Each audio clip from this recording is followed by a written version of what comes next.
Sir ನಮಸ್ತೆ sir. ನಮಸ್ತೆ ತಾಯಿ, ಎಲ್ಲಿಂದ ಫೋನ್ ಮಾಡ್ತಿರೋದು? ಸರ್ ನಾವು ಬೆಂಗಳೂರಿಂದ ಫೋನ್ ಮಾಡ್ತಾ ಇರೋದು ಸರ್. ಬೆಂಗಳೂರು. ನಿಮ್ ಧ್ವನಿ ಎಲ್ಲೋ ಕೇಳಿದೀನಲ್ಲ. ಇಲ್ಲ ಸರ್, ನಾನು ಫಸ್ಟ್ ಟೈಮ್ ಕಾಲ್ ಮಾಡ್ತಾ ಇರೋದು ನಿಮ್ಗೆ. ಓ, ಮೊದಲನೇ ಸರಿ ಮಾತಾಡ್ತಿರೋದಾ? ಹೌದು ಸರ್. ಇಷ್ಟು ದಿನ ಮಾತಾಡಿಲ್ವಾ ನೀವು? ಇಲ್ಲ, ಬರೀ ಕೇಳಿಸ್ಕೊತಿದ್ವಿ ಸರ್. ಅಯ್ಯೋ ದೇವ, ಹುಟ್ಟಾಗ್ಲಿಂದ ಮಾತಾಡಿಲ್ವಾ? ಬಟ್ ನಿಮ್ಮ ಹತ್ರ ಫಸ್ಟ್ ಟೈಮ್ ಸರ್. ನನ್ ಜೊತೆ ಫಸ್ಟ್ ಟೈಮ್ ಅಂತ ಹೇಳಿ. ಒಳ್ಳೇದು, ಆಯ್ತು. ಬೆಂಗಳೂರಿಂದನಾ? ಹೌದು ಸರ್. ಏನ್ ಮಾಡ್ಕೊಂಡಿರೋದು? ಸರ್ ನಾನು ಜಾಬ್ ಮಾಡ್ತಾ ಇದ್ದೀನಿ ಸರ್. ಜಾಬ್? ಹೌದು ಸರ್. ಕಾರ್ಯಕ್ರಮ ಯಾವಾಗ್ಲಿಂದ ನೋಡ್ತಿದೀಯವ್ವ? ಸರ್ ಒಂದ್ 3 ತಿಂಗಳಿಂದ ನಮ್ಮಮ್ಮ ನೋಡ್ತಿದ್ರು ಸರ್. ನಮಗೂ ಕೇಳು ಕೇಳು ಅಂತ ಹೇಳ್ತಿದ್ರು. ನಾವು ನೀನ್ ಕೇಳ್ತೀಯ, ನಾವ್ಯಾಕೆ ಕೇಳ್ಬೇಕಂತ ತುಂಬಾ ಇದ್ ಮಾಡ್ತಿದ್ವಿ. ಶಬಾಷ್. ಆಮೇಲಿಂದ ಕೇಳಿ ಕೇಳಿ ನಮಗೂ ಇಷ್ಟ ಆಯ್ತು ಸರ್. ಅಮ್ಮ ಕೇಳ್ತಿದ್ರು, ಮತ್ತೆ ಅಮ್ಮ ನಿಮಗೆ ಸಜೆಸ್ಟ್ ಮಾಡ್ತಿದ್ರು ಕೇಳಿ ಅಂತ? ಅಮ್ಮ ಇನ್ಫ್ಲೂಯೆನ್ಸ್ ಮಾಡಿದ್ರು. ಓಹೋ, ಅಮ್ಮನಿಗೆ ಒಂದು ಇಡ್ಲಿ ಗಟ್ಟಿ ಚಟ್ನಿ ಪಾರ್ಸಲ್. ನಿಮ್ಮ ವಯಸ್ಸು ಎಷ್ಟು?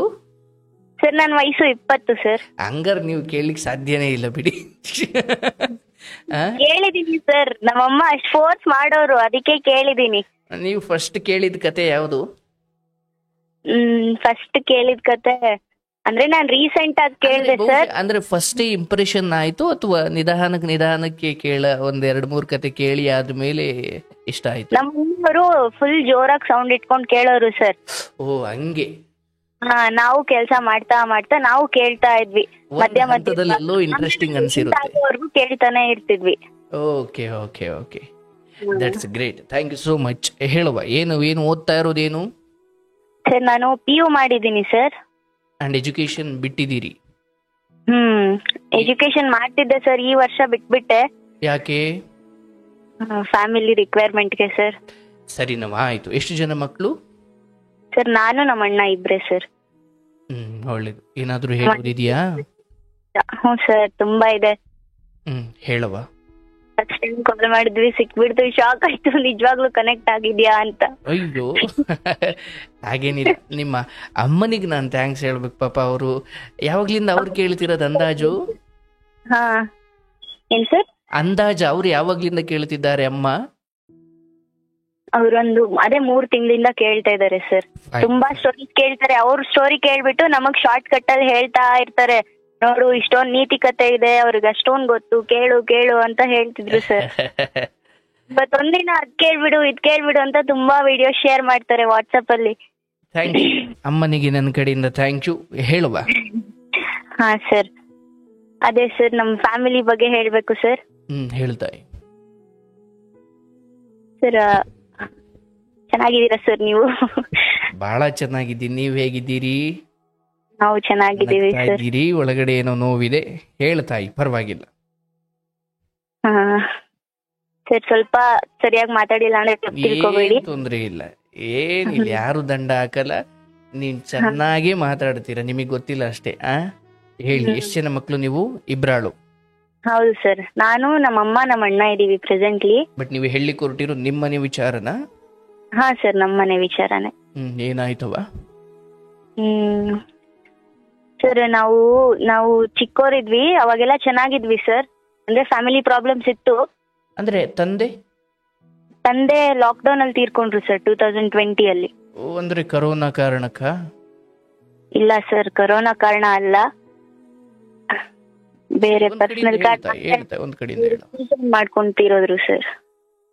ಓಕೆ, ನಿಮ್ ಬಾಲ್ಯದಿಂದ ಹೇಳ್ತಾಯಿ. ಅದೇ ನಾನು ನಮ್ಮ ಅಣ್ಣ ನಮ್ಮಮ್ಮ ನಮ್ಮಪ್ಪ ಇದ್ವಿ ಸರ್. ನಮ್ ಜೊತೆ ನಮ್ ತಾತ ಇದ್ರು.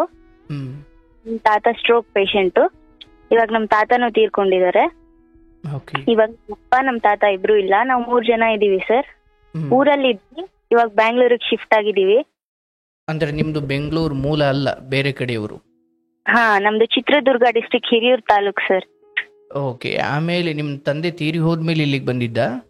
ಹೌದು ಸರ್, ಅಂದ್ರೆ ನಾವು ಚಿಕ್ಕವರಿದ್ದಾಗ ಬ್ಯಾಂಗ್ಳೂರಲ್ಲಿ ಇದ್ವಿ. ಆಮೇಲೆ ನಮ್ ಚಿಕ್ಕಪ್ಪ ಮುಂಚೆ ಮದ್ವೆ ಆಗಿದ್ರು ಅವರು. ಅವ್ರ ಹೆಂಡತಿ ಫಿಲ್ಮ್ ಇಂಡಸ್ಟ್ರಿಗೆ ಹೋದ್ರು ಸರ್. ನಿಮ್ ಚಿಕ್ಕಪ್ಪ ಹೆಂಡತಿ? ಹೌದು, ನಮ್ಮಪ್ಪ ಇಬ್ರು ತಮ್ಮ ಇದಾರೆ. ಓಕೆ ಅಲ್ಲಿ ಕೊನೆ ತಮ್ಮನ ಹೆಂಡತಿ ಫಿಲ್ಮ್ ಇಂಡಸ್ಟ್ರಿಗೆ ಹೋದ್ರು. ಓಕೆ. ಅವ್ರು ಅಲ್ಲಿ ಸ್ವಲ್ಪ ಅಂದ್ರೆ ಹಾಳಾಗ್ಬಿಟ್ರು ಸರ್ ಅಲ್ಲಿ ಸ್ವಲ್ಪ ಅವರು. ಯಾರು ಅವ್ರ ಹೆಂಡತಿ? ಹಾ, ನಮ್ ಚಿಕ್ಕಪ್ಪ ಅವ್ರನ್ನ ತುಂಬಾ ಇಷ್ಟ ಪಡ್ತಿದ್ರು. ಓಕೆ. ನಮ್ಮಪ್ಪಗೆ ತಮ್ಮಂದ್ರು ಅಕ್ಕ ಅಂದ್ರೆ ಪ್ರಾಣ. ಸೊ ನಮ್ ಚಿಕ್ಕಪ್ಪ ಫೈನಲ್ ಆಗಿ ನಮ್ ಚಿಕ್ಕಮ್ಮನ ಬಿಟ್ಬಿಟ್ ಬಂದ್ಬಿಟ್ರು ಸರ್. ಆಮೇಲೆ ನಮ್ ಚಿಕ್ಕಪ್ಪ ತುಂಬಾ ಯೋಚನೆ ಮಾಡ್ತಾ ಇದ್ರು ಅವ್ರ ಬಗ್ಗೆ, ನಮ್ ಚಿಕ್ಕಮ್ಮ ಬಗ್ಗೆ. ಸೊ ನಮ್ಮಪ್ಪ ಅವ್ರನ್ನ ನೋಡಿ ಸುಮ್ನೆ ಇರಕ್ ಆಗ್ಲಿಲ್ಲ. ಇವ್ನ ಹೀಗೆ ಬಿಟ್ಬಿಟ್ರೆ ಇವ್ನೇನಾದ್ರು ಹುಚ್ಚಿಡ್ ಬಿಡುತ್ತೆ ಇವ್ನಿಗೆ ಅಂತ ನಮ್ಮಪ್ಪ ಮತ್ತೆ ನಮ್ ಚಿಕ್ಕಪ್ಪ ನಮ್ ಊರಿಗೆ ಹೋದ್ರು ಸರ್. ನಮ್ಗೆ ಇಲ್ಲೇ ಬಾಡ್ಗೆ ಮನೆ ಮಾಡ್ಬಿಟ್ಟು ನಮ್ಮ ಅಮ್ಮಗೆ, ನನ್ಗೆ, ನಮ್ಮ ಅಣ್ಣನ್ಗೆ. ಅಂದ್ರೆ ನಮ್ಮ ಮೂವರನ್ನ ಇಲ್ಲಿ ಬಿಟ್ಟು ಅವರಿಬ್ಬರು ಊರಿಗೆ ಹೋದ್ರು. ಹಾ, ಊರಿಗೆ ಹೋಗಿ ಕೋಳಿ ಫಾರಂ ಸ್ಟಾರ್ಟ್ ಮಾಡ್ಬೇಕು ಅಂತ ಹೋದ್ರು ಸರ್. ಓಕೆ. ನಮ್ ಹೊಲ 2 ಎಕರೆ ಇದೆ ಸರ್. ನಮ್ದು Hiriyur taluk Babbur farm post sir.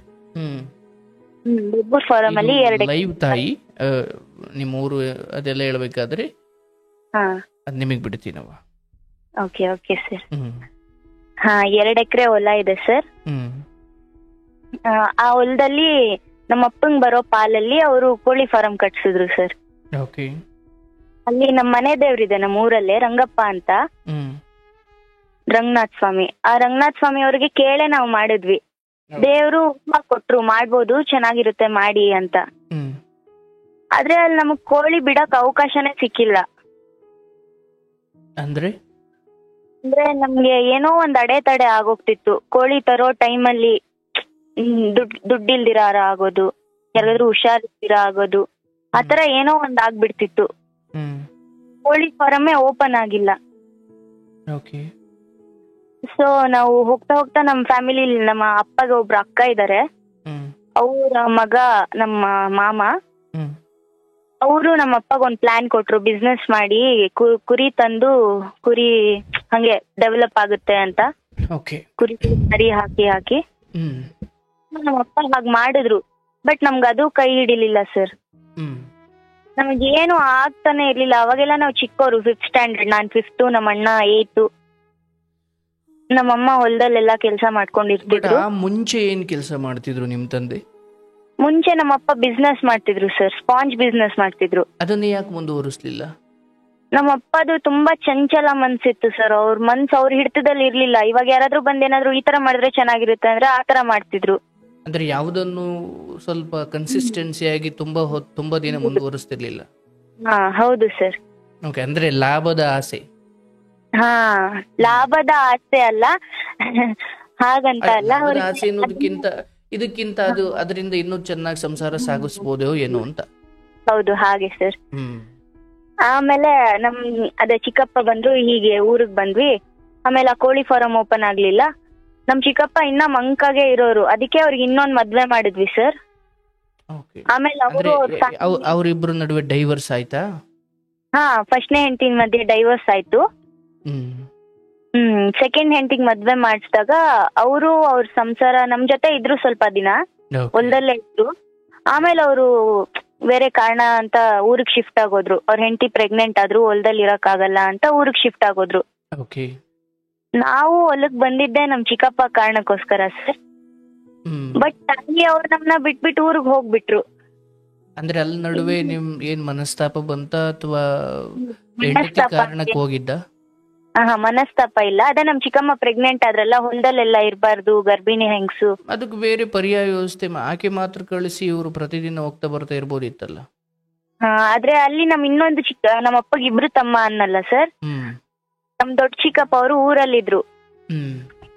ಅವ್ರ ಸಂಸಾರ ಇರುತ್ತೆ, ಇವ್ರೊಬ್ರೆ ಹೆಂಗಿರಕ್ಕಾಗುತ್ತೆ ಅಂತ, ಪ್ರೆಗ್ನೆಂಟ್ ಬೇರೆ ಜೊತೆಗೆ ಇರ್ಬೇಕು ಅಂತ ನಮ್ ಚಿಕ್ಕಪ್ಪನೂ ಶಿಫ್ಟ್ ಆಗ್ಬಿಟ್ರು ಸರ್. ಹಾ, ಆಮೇಲೆ ಅದೇ ನಮ್ಮ ಅತ್ತೆ ಮಗ ಹಂಗ ಹೇಳಿದ್ರು ಕುರಿ ಬಿಸ್ನೆಸ್, ಆ ಕುರಿ ಬಿಸ್ನೆಸ್ ಆಗಿಲ್ಲ. ಆಮೇಲೆ ಹೋಗ್ತಾ ಹೋಗ್ತಾ ಹಂಗೆ ನಾವು ರ್ಯಾಬಿಟ್ ಮಾಡಿದ್ವಿ ಸರ್ ಹೊಲದಲ್ಲೇ. ಮೊಲ ಫಾರ್ಮ್ ಮಾಡಿದ್ವಿ, ರ್ಯಾಬಿಟ್ ಫಾರ್ಮ್. ಅದು ಮಾಡಿದ್ವಿ, ಮೊಲ ಸಾಕಿದ್ವಿ. ಕೆಲವ್ರು ಬಂದ್ರು, ಮೊಲ ತಗೊಂಡ್ ಹೋಗ್ತಾ ಇದ್ರು, ಮೊಲ ತರ್ತಿದ್ರು, ಬಿಡ್ತಿದ್ರು. ಅದು ತರದು ಹೋಗೋದು, ಅದ್ರಲ್ಲೇ ದುಡ್ಡು ಖರ್ಚಾಗೋದು. ಅದ್ರಲ್ಲೂ ನಮ್ಗೆ ಲಾಭ ಏನ್ ಸಿಕ್ತಿರ್ಲಿಲ್ಲ. ಅಂದ್ರೆ ಇಡೀ ಜೀವನ ಬಡತನದಲ್ಲೇ ಕಳೆದ್ಬಿಟ್ಟಿದೀವಿ. ಈಗ್ಲೂ ಬಡವರಾಗೆ ಉಳ್ದಿದೀವಿ. ಅಂದ್ರೆ ಆ ಮೊಲದ ವ್ಯವಹಾರವು ನಿಮ್ ಕೈ ಹಿಡಿಲಿಲ್ಲ? ಕೈ ಹಿಡಿದ್ರು ನಮ್ಮ ಅಪ್ಪದ ಚಂಚಲ ಮನ್ಸಲ್ವಾ, ಅವ್ರು ಕಾನ್ಸ್ಟೆಂಟ್ ಆಗಿ ಆ ಕೆಲಸ ಮಾಡ್ತಿರ್ಲಿಲ್ಲ. ಓಕೆ.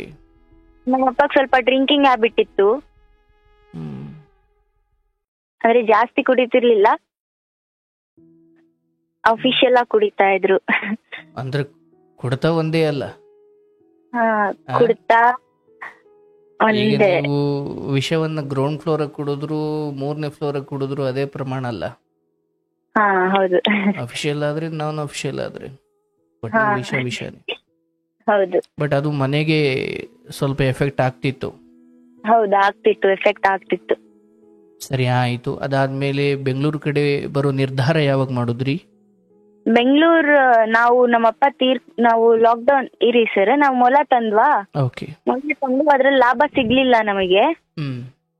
ಲಾಭ ಸಿಗ್ಲಿಲ್ಲ ಅಂತ ಸರಿ ಅದು ಬಿಡ್ವಿ ಅಂತ ಅದು ಕ್ಲೋಸ್ ಮಾಡಿಸ್ಬಿಟ್ವಿ ನಾವು. ಇದೆಲ್ಲ ಅಷ್ಟರಲ್ಲಿ ಲಾಕ್ಡೌನ್ ಬಂತು ಸರ್. ಓಕೆ. ಲಾಕ್ಡೌನ್ ಬಂತು ಅಷ್ಟರಲ್ಲಿ ಯಾರೋ ಒಬ್ರು ಅಂದ್ರೆ ನಮ್ ಶೆಡ್ ನ ಬಾಡ್ಗೆ ತಗೊಂಡ್ರು. ಓಕೆ. ಬಾಡ್ಗೆ ತಗೊಂಡು ಅವ್ರು ಕೋಳಿ ಬಿಟ್ಕೊಂಡ್ರು ಅದ್ರಲ್ಲಿ. ಓಕೆ. ಓಕೆ ಸರಿನಾ. ಆಮೇಲೆ ನಾವು ಲಾಕ್ಡೌನ್ ಆಗಿತ್ತಲ್ಲ, ಇದು ಮೊಲ ಫಾರ್ಮ್ ಮುಗೀತಲ್ಲ ಸರ್, ಅವಾಗ ನಮ್ಮಪ್ಪ ಅಲ್ಲೇ ಇದೇನ್ ಮಾಡೋದು ಅಂತ ಬ್ಯಾಂಗ್ಳೂರಿಗೆ ಬಂದ್ರು ಸರ್. ನಾನು ನಮ್ಮಮ್ಮ ನಮ್ ತಾತ ಅಲ್ಲೇ ಇದ್ವಿ.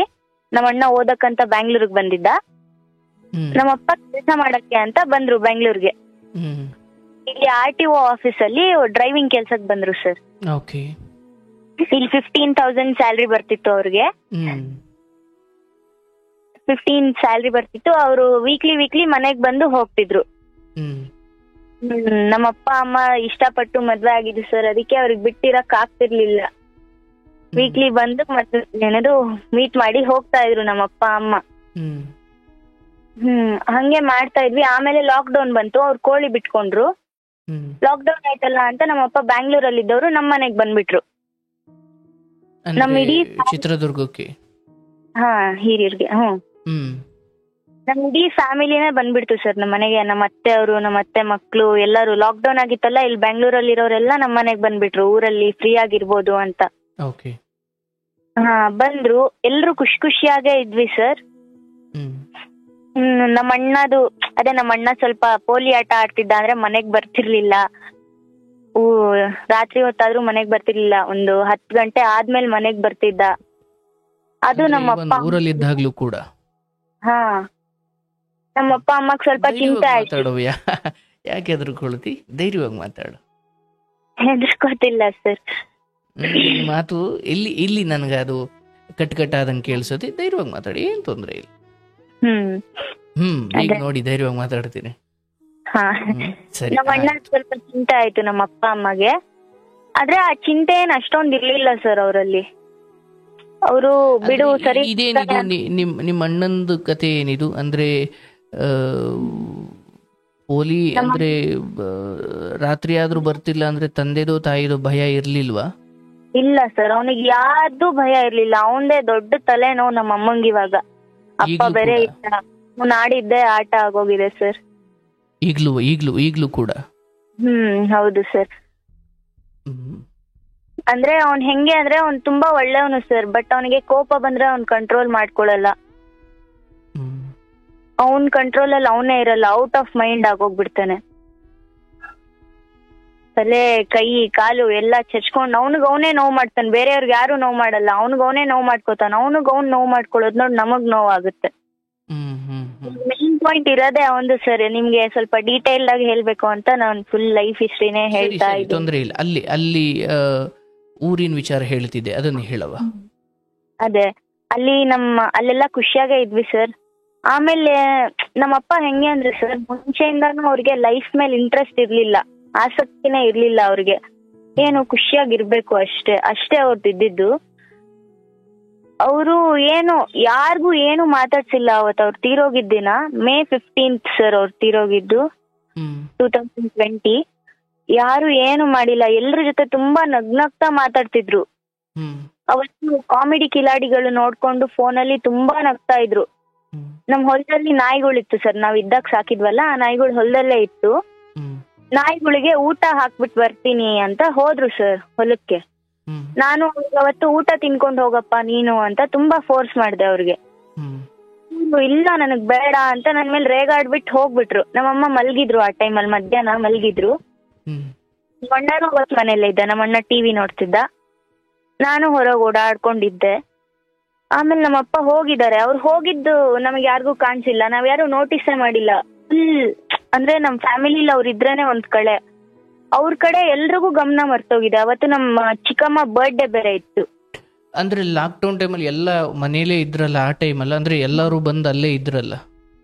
ಆ ಟೈಮಲ್ಲೇ ಸರ್ ಎಲ್ಲರೂ ಇದ್ರು, ಅವ್ರ ಕಡೆ ಯಾರಿಗೂ ಗಮನ ಇರ್ಲಿಲ್ಲ. ಸ್ವಂತ ನಮ್ಮ ಅಂದ್ರೆ ನನಗೇ ಇರ್ಲಿಲ್ಲ. ಆತರ ಏನೋ ಒಂದ್ ಆಗೋಗಿತ್ತು ನಮ್ಗೆ ಅವತ್ತು. ನಮ್ಮ ಚಿಕ್ಕಮ್ಮ ಬರ್ಡೇ ಬೇರೆ ಇತ್ತಲ್ವಾ, ಅವತ್ತು ಮನೆಯಲ್ಲಿ ಸ್ವಲ್ಪ ಕೇಕ್ ಕಟ್ ಮಾಡೋಣ ಅಂತ ನಮ್ಮ ಮನೆಯವರೆಲ್ಲ ರೆಡಿ ಮಾಡ್ಕೋತಿದ್ರು. ನಮ್ಮಮ್ಮ ಎದ್ರು, ಒಂದ್ 4 ಗಂಟೆ ಹಂಗ್ ಎದ್ರು, ಮಲ್ಗಿದ್ವು ಅನ್ನಲ್ಲ. ಅವರು ಎದ್ದು ನನಗೆ ಕೇಳಿದ್ರು ಅಪ್ಪ ಎಲ್ಲಿ ಅಂತ. ಸೊ ನಾನು ಹೇಳ್ದೆ ಅಪ್ಪ ಗೊತ್ತಿಲ್ಲ, ನಾನು ಊಟ ಹಾಕೊಡ್ತೀನಿ ಅಂದೆ. ತಿನ್ಲಿಲ್ಲ, ಆಟೋದಲ್ಲಿ ಕೂತಿದ್ರು ಅಂದೆ. ಆಮೇಲೆ ನಮ್ಮಮ್ಮ ತುಂಬಾ ತಳಮಳದಿಂದ ಓಡಾಡ್ತಾ ಇದ್ರು ಸರ್. ಎಲ್ಲೋದ್ರು ಅಂತ ತುಂಬಾ ಫೋನ್ ಮಾಡ್ತಿದ್ರು. ನಮ್ಮಮ್ಮ ಪಿಕ್ ಮಾಡಿಲ್ಲ. ನಮ್ ಹೊಲದ ಪಕ್ಕದವರು ನಮ್ಮ ಮನೆ ಪಕ್ಕದಲ್ಲೇ ಇದ್ದಾರೆ ಸರ್. ಅವರು ಅವತ್ ಹೊಲದಲ್ಲೇ ಇದ್ರು. ಅವರು ಹೊಲದಿಂದ ಬಂದ್ರು. ನಾನು ಅವ್ರು ಕೇಳ್ದೆ ನಮ್ಮಪ್ಪ ಇದ್ರ ಅಲ್ಲಿ ಅಂತ. ಅವರು ಇಲ್ಲ, ಅಲ್ಲಿ ಇರ್ಲಿಲ್ಲ, ಶೆಡ್ ಅಲ್ಲಿ ಇರ್ಬೇಕು, ಮಲ್ಕೊಂಡಿದ್ದಾರೆ ಅಂತ ಹೇಳಿದ್ರು. ಹಲೋ, ಹೇಳುವ. ಸೊ ನಾನು ಬಿಡು ಬರ್ತಾರೆ, ಅಲ್ಲಿ ನಾಯಿಗಳ ಜೊತೆ ಆಟಾಡ್ಕೊಂಡಿದ್ದಾರೇನೋ ಅಪ್ಪ, ಅವ್ರಿಗೆ ನಾಯಿ ತುಂಬಾ ಇಷ್ಟ. ಆಮೇಲೆ ನಮ್ಮಮ್ಮಗೆ ಏನೋ ಸರ್ ಅವ್ರಿಗೆ ತಡ್ಕೊಳಕ್ ಆಗ್ಲಿಲ್ಲ, ಹೋಗಿ ನೋಡ್ಕೊಂಡ್ ಬರೋಣ, ಫೋನ್ ಎತ್ತಿತ್ತಿಲ್ಲ ಅಂತ ನನ್ನ ಕರ್ಕೊಂಡು ಹೋದ್ರು ಸರ್. ನನಗ್ ಸ್ಕೂಟಿ ಓಡ್ಸಕ್ ಬರುತ್ತೆ. ಅಂದ್ರೆ ಸಂಜೆ ದೂರನೇ ನಡ್ಕೊಂಡು ಹೋಗುವಂತದ್ದಲ್ಲ. ನಡ್ಕೊಂಡು ಹೋಗ್ಬೋದು, ಬಟ್ ಸಂಜೆ ಆಗಿತ್ತು ಸರ್, ಸ್ವಲ್ಪ ಕತ್ಲಾಗಿತ್ತು. 6:30 6:45 ಆಗಿತ್ತು. ಸ್ವಲ್ಪ ಕತ್ಲಾಗಿತ್ತು ಅಂತ ಸ್ಕೂಟಿಯಲ್ಲಿ ಹೋದ್ವಿ. ಅಲ್ಲಿ ಹೋಗಿ ನಾವು ಶೆಡ್ ಅಲ್ಲಿ ಲೈಟ್ ವೈರ್ ಇರುತ್ತಲ್ಲ ಸರ್, ನಮ್ಮಮ್ಮ ಒಳಗ್ ಹೋಗಿ ಸುಮ್ನೆ ಲೈಟ್ ಆನ್ ಮಾಡ್ತಾ ಇದಾರೆ, ಬಟ್ ಲೈಟ್ ಆನ್ ಆಗ್ತಿಲ್ಲ. ನಾನು ಯಾಕೆ ಲೈಟ್ ಆನ್ ಆಗ್ತಿಲ್ಲ ಅಂತ ಶೆಡ್ ಒಳಗ್ ಹೋಗಿ ನನ್ ರೈಟ್ ತಿರುಗಿ ನೋಡ್ದೆ ಸರ್. ನನಗಲ್ಲಿ ಅವ್ರ ಬನೀನ್ ಮಾರ್ಕ್ ಕ್ಲೀನ್ ಆಗಿ ಕಾಣ್ತಿತ್ತು. ಅಲ್ಲಿ ಯಾಕೆ ಇಲ್ಲಿ ನಿಂತಿದ್ದಾರೆ ಅಂತ ಫುಲ್ ಹತ್ರ ಹೋದೆ ನಾನು. ಆದ್ರೆ ಅವ್ರ ಕಾಲ್ ಕೆಳಗಿರ್ಲಿಲ್ಲ, ನೇತಾಡ್ತಿತ್ತು. ಸೊ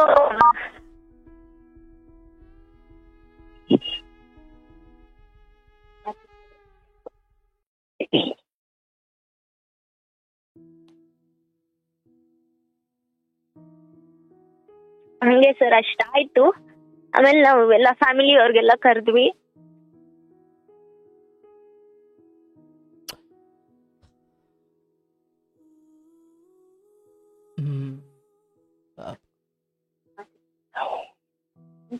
ಬಟ್ ಅದನ್ನ ಮೊದಲು ನೋಡಿದ್ ನೀವೇ? ಹೌದು.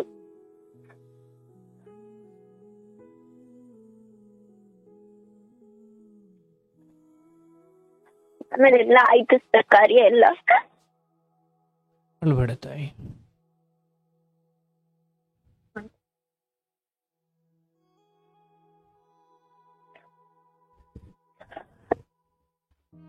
ಆಮೇಲೆ ನಮ್ಮ ಅತ್ತೆ ಇದಾರೆ ಅನ್ನಲ್ಲ ಸರ್, ಅವರು ಇಲ್ಲೇ ನಿಮ್ಮ ಅಮ್ಮಗ್ ಬಿಟ್ರೆ ಅವರು ಹಂಗೆ ಮಾಡ್ಕೋತಾರೆ. ಬನ್ನಿ ಬೆಂಗ್ಳೂರ್ಗೆ ಹೋಗೋಣ ಅಂತ ಕರ್ಕೊಂಡ್ ಬಂದ್ರು ಸರ್. ನಾವು ಇಲ್ಲಿ ಬಂದು ನಮ್ಮ ಅತ್ತೆ ಮನೆಯಲ್ಲೇ ಇದ್ವಿ. 1-2-3 years ನಮ್ಮ ಅತ್ತೆ ಮನೆಯಲ್ಲೇ ಇದ್ವಿ ಸರ್. ನಮ್ಮ ಮಾವ ತುಂಬಾ ಒಳ್ಳೆಯವರು, ಅವರೇ ನೋಡ್ಕೊಂಡ್ರು ನಮ್ನ. ಆಮೇಲೆ ಎಷ್ಟ್ ದಿನ ಅಂತ ಇರಕ್ಕಾಗುತ್ತೆ ಅಂತ ನಾವೇ ಬೇರೆ ಮನೆ ಮಾಡ್ಕೊಂಡ್ ಬಂದ್ಬಿಟ್ವಿ. ಈ ಮನೆಗ್ ಬಂದು ಒನ್ ಇಯರ್ ಆಗ್ತಾ ಬಂತು ಸರ್. April 1 ಬಂದ್ರೆ 1 year ಆಗುತ್ತೆ. ಅದೇ ಇಲ್ಲಿ ಬಂದಾಗಿಂದನೂ ಫುಲ್ ಪ್ರಾಬ್ಲಮ್ ಸರ್ ನಮ್ಗೆ. ಏನ್ ಪ್ರಾಬ್ಲಮ್?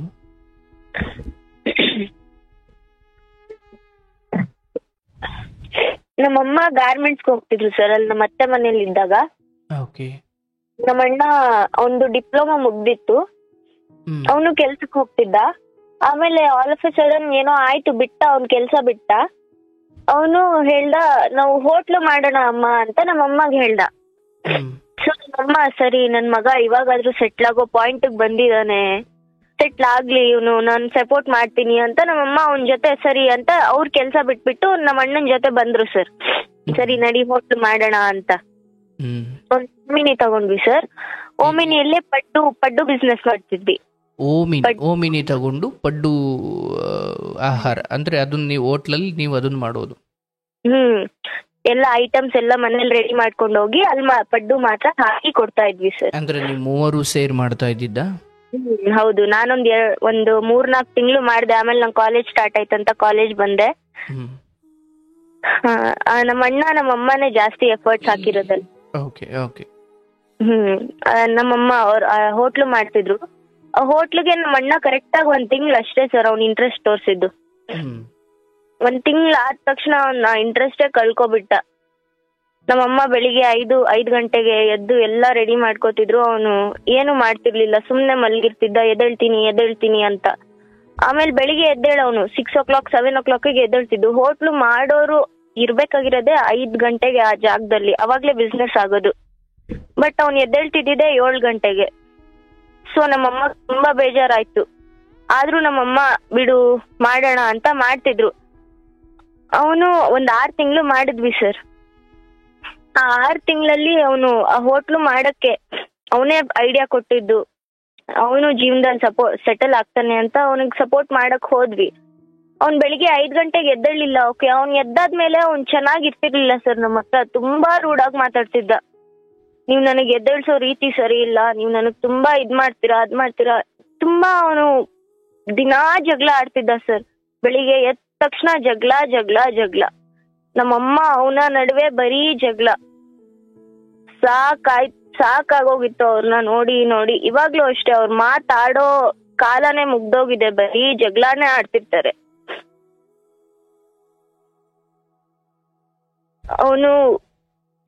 ಅವನು ನಮ್ಮಪ್ಪ ತರನೇ ಸರ್. ಮನಸ್ಸು ಚಂಚಲ ನಮ್ಮಪ್ಪದು ಅಂತ ಹೇಳಿದ್ನಲ್ಲ, ಅವನು ಸೇಮ್ ಹಾಗೆ ಸರ್. ಆ ಹೋಟ್ಲು 6 ತಿಂಗಳು ಮಾಡಿದ್ವಿ. 6 ತಿಂಗಳಲ್ಲಿ ನಾವು ಕರೆಕ್ಟ್ ಆಗಿ ಮಾಡಿದ್ರೆ ನಮ್ ಹೋಟ್ಲು ಆಗ್ತಿತ್ತು ಸರ್. ಬಟ್ ಅವ್ನ್ ಕರೆಕ್ಟ್ ಆಗಿ ಮಾಡಕ್ಕೆ ಸ್ಟಾರ್ಟಿಂಗ್ ಅಲ್ಲಿ 1 ತಿಂಗಳು ಕೊಟ್ಟಿ ಸಪೋರ್ಟ್, ಇನ್ನ 5 ತಿಂಗಳು ಅವ್ನ್ ಕೊಟ್ಟಿಲ್ಲ. ಹಂಗಂತ ಅವನ್ಗೂ ಬ್ಲೇಮ್ ಮಾಡ್ಬಾರ್ದು. ಆಮೇಲೆ ಇವಾಗ 1 ತಿಂಗಳು ಹಿಂದೆ ಕಂಪನಿ ಕಾರ್ ಓಡ್ಸಕ್ ಸೇರ್ಕೊಂಡ ಸರ್. ಆ ಕಂಪನಿ ಕಾರ್ ಕೂಡ ಸರಿಯಾಗಿ ಓಡಿಸ್ಲಿಲ್ಲ. ಅಲ್ಲೂ ಏನೇನೋ ಕಿರಿಕಾಯ್ತು, ಬಿಟ್ಬಿಟ್ಟ ಆ ಕೆಲ್ಸನು.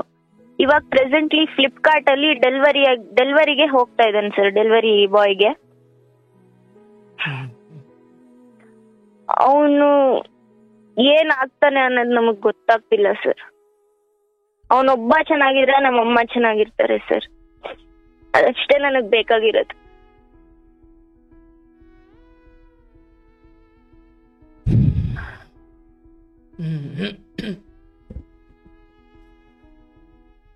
ತುಂಬಾ ಕೇಸಸ್ ಮಾಡ್ಕೋತಾನೆ ಸರ್ ಅವನು. ಪೊಲೀಸ್ ಸ್ಟೇಷನ್ಗೆಲ್ಲ ಹೋಗ್ ಬಂದಿದ್ದಾನೆ.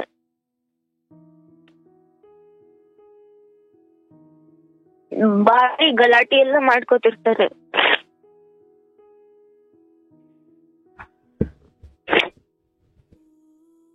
ಬಟ್ ತಂದೆ ತೀರು ಹೋಗಿಂತ ಮುಂಚೆ ಈತ ಇದೇ ರೀತಿ ಇದ್ರ? ತಂದೆ ತೀರೋಗಿದ್ ಮುಂಚೆ ಅವ್ನ್ ಕಾಲೇಜ್ಗೆ ಹೋಗ್ತಿದ್ನಲ್ವಾ ಸರ್. ಸೊ ಇದೆಲ್ಲ ಅವಾಗ ಆಗ್ತಿರ್ಲಿಲ್ಲ. ಅವಾಗ ಏನು ಮನೆಯಿಂದ ಹೊರಗೆ ಹೋಗೋದು, ಮನೆಗ್ ಬರ್ದೇ ಇರೋದು, ಆ ತರ ಮಾಡ್ತಿದ್ದ. ಇವಾಗ ಅವ್ನ್ ಕೆಲ್ಸಕ್ ಹೋಗ್ತಾ ಇದ್ದಂದ್ರ ಕೆಲ್ಸಕ್ ಹೋಗ್ತಾನೆ. ಜಾಸ್ತಿ ಫ್ರೆಂಡ್ಸ್ ಸವಾಸ ಸರ್ ಅವನಿಗೆ. ಅವ್ನ್ ಫ್ರೆಂಡ್ಸ್ ಅವನಿಗೆ ಮೋಸ ಮಾಡ್ತಾರೆ, ಆದ್ರೂ ಅವನಿಗೆ ಗೊತ್ತಾಗಲ್ಲ. ಅವ್ನ್ ಫ್ರೆಂಡ್ಸ್ಗೋಸ್ಕರ ಅವನು ಏನ್ ಬೇಕಾದ್ರೂ ಮಾಡ್ತಾನೆ.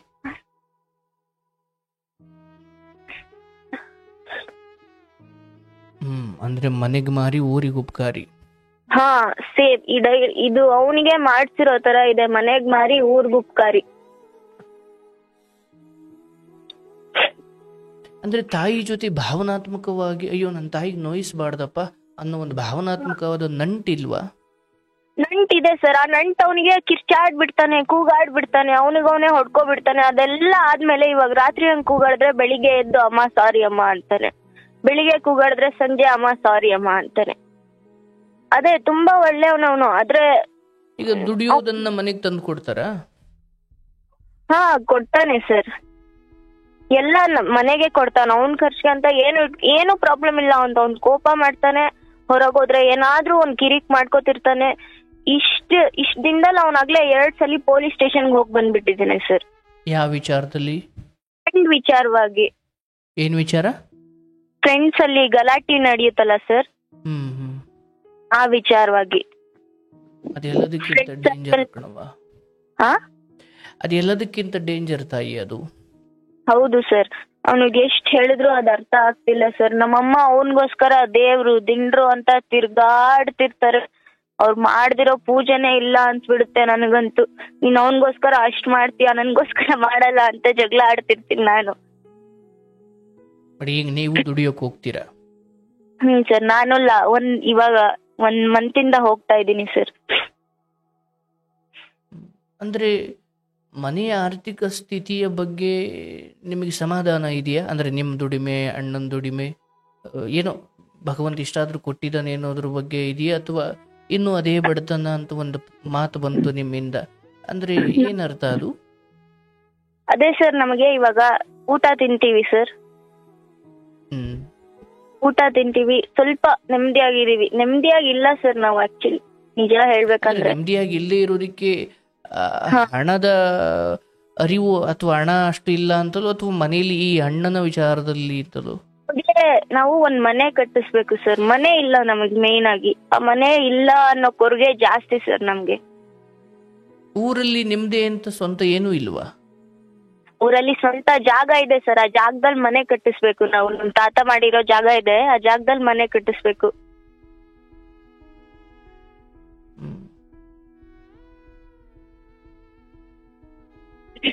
ಬಟ್ ಬಹುಶಃ ಇಲ್ಲಿ ಅಣ್ಣ ಒಬ್ಬ ವ್ಯಕ್ತಿಗತವಾಗಿ ಒಂದು ಕ್ಯಾರೆಕ್ಟರ್ ಆಗಿ ಅಥವಾ ಒಬ್ಬ ಮಗನಾಗಿ ದುಡಿಮೆ ಕಡಿಮೆ ಇದ್ರೂ ಪರವಾಗಿಲ್ಲ, ಸ್ವಲ್ಪ ಆತನ ಈ ಹಾವಳಿಗಳು ಕಡಿಮೆ ಇದ್ದಿದ್ರೆ ಬಹುಶಃ ಬೇರೆ ಎಲ್ಲ ಸಮಸ್ಯೆಗಳು ತುಂಬಾ ಚಿಕ್ಕದಾಗಿ ಕಾಣ್ತಾ ಇತ್ತು ನಿಮ್ಗೆ. ಹೌದು ಸರ್. ಅವನು 24 ವರ್ಷ ಸರ್. ಅವನಿಗೆ ಬರ್ಬೇಕಾಗಿರೋ ಜವಾಬ್ದಾರಿ ಅವನಿಗೆ ಬಂದ್ಬಿಟ್ರೆ ಅವ್ನ್ ದುಡ್ದು ಮನೆಗ್ ಕೊಡೋದು ಅದೆಲ್ಲ ಅಲ್ಲ. ಅವನು ಒಂದ್ ಕಾನ್ಸ್ಟೆಂಟ್ ಆಗಿ ಒಂದ್ ಕೆಲ್ಸಕ್ ಹೋಗ್ತಿಲ್ಲ. ಅವನಿಗೆ ಜೀವನದಲ್ಲಿ ನಾನು ಇದ್ ಮಾಡ್ಬೇಕು ಅದ್ ಮಾಡ್ಬೇಕು ಅಂತ ಇದೆ, ಅದ್ ಹೇಗ್ ಮಾಡ್ಬೇಕು ಅಂತ ಅವನಿಗೆ ಗೊತ್ತಾಗ್ತಿಲ್ಲ. ಇವಾಗ ನಾನೇನಾದ್ರು ಹೇಳಕ್ ಹೋದ್ರೆ ಅದನ್ನ ಅವ್ನ್ ಕೇಳಕ್ ರೆಡಿ ಇಲ್ಲ. ನೀನ್ ನನ್ಗಿಂತ ಚಿಕ್ಕೋಳು, ನನಗೆ ಹೇಳ್ಬೇಡ. ಹಂಗೆ ಏನಾದ್ರು ಅವನಿಗೆ ಬುದ್ಧಿ ಹೇಳಕ್ ಹೋದ್ರು ಅವನು ಕೋಪ ಮಾಡ್ಕೋತಾನೆ.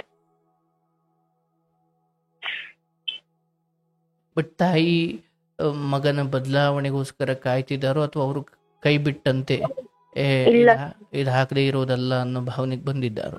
ಜೀವನಾನೇ ಅವನಿಗೋಸ್ಕರ ಇಟ್ಕೊಂಡಿದ್ದಾರೆ ಸರ್ ಅವರು.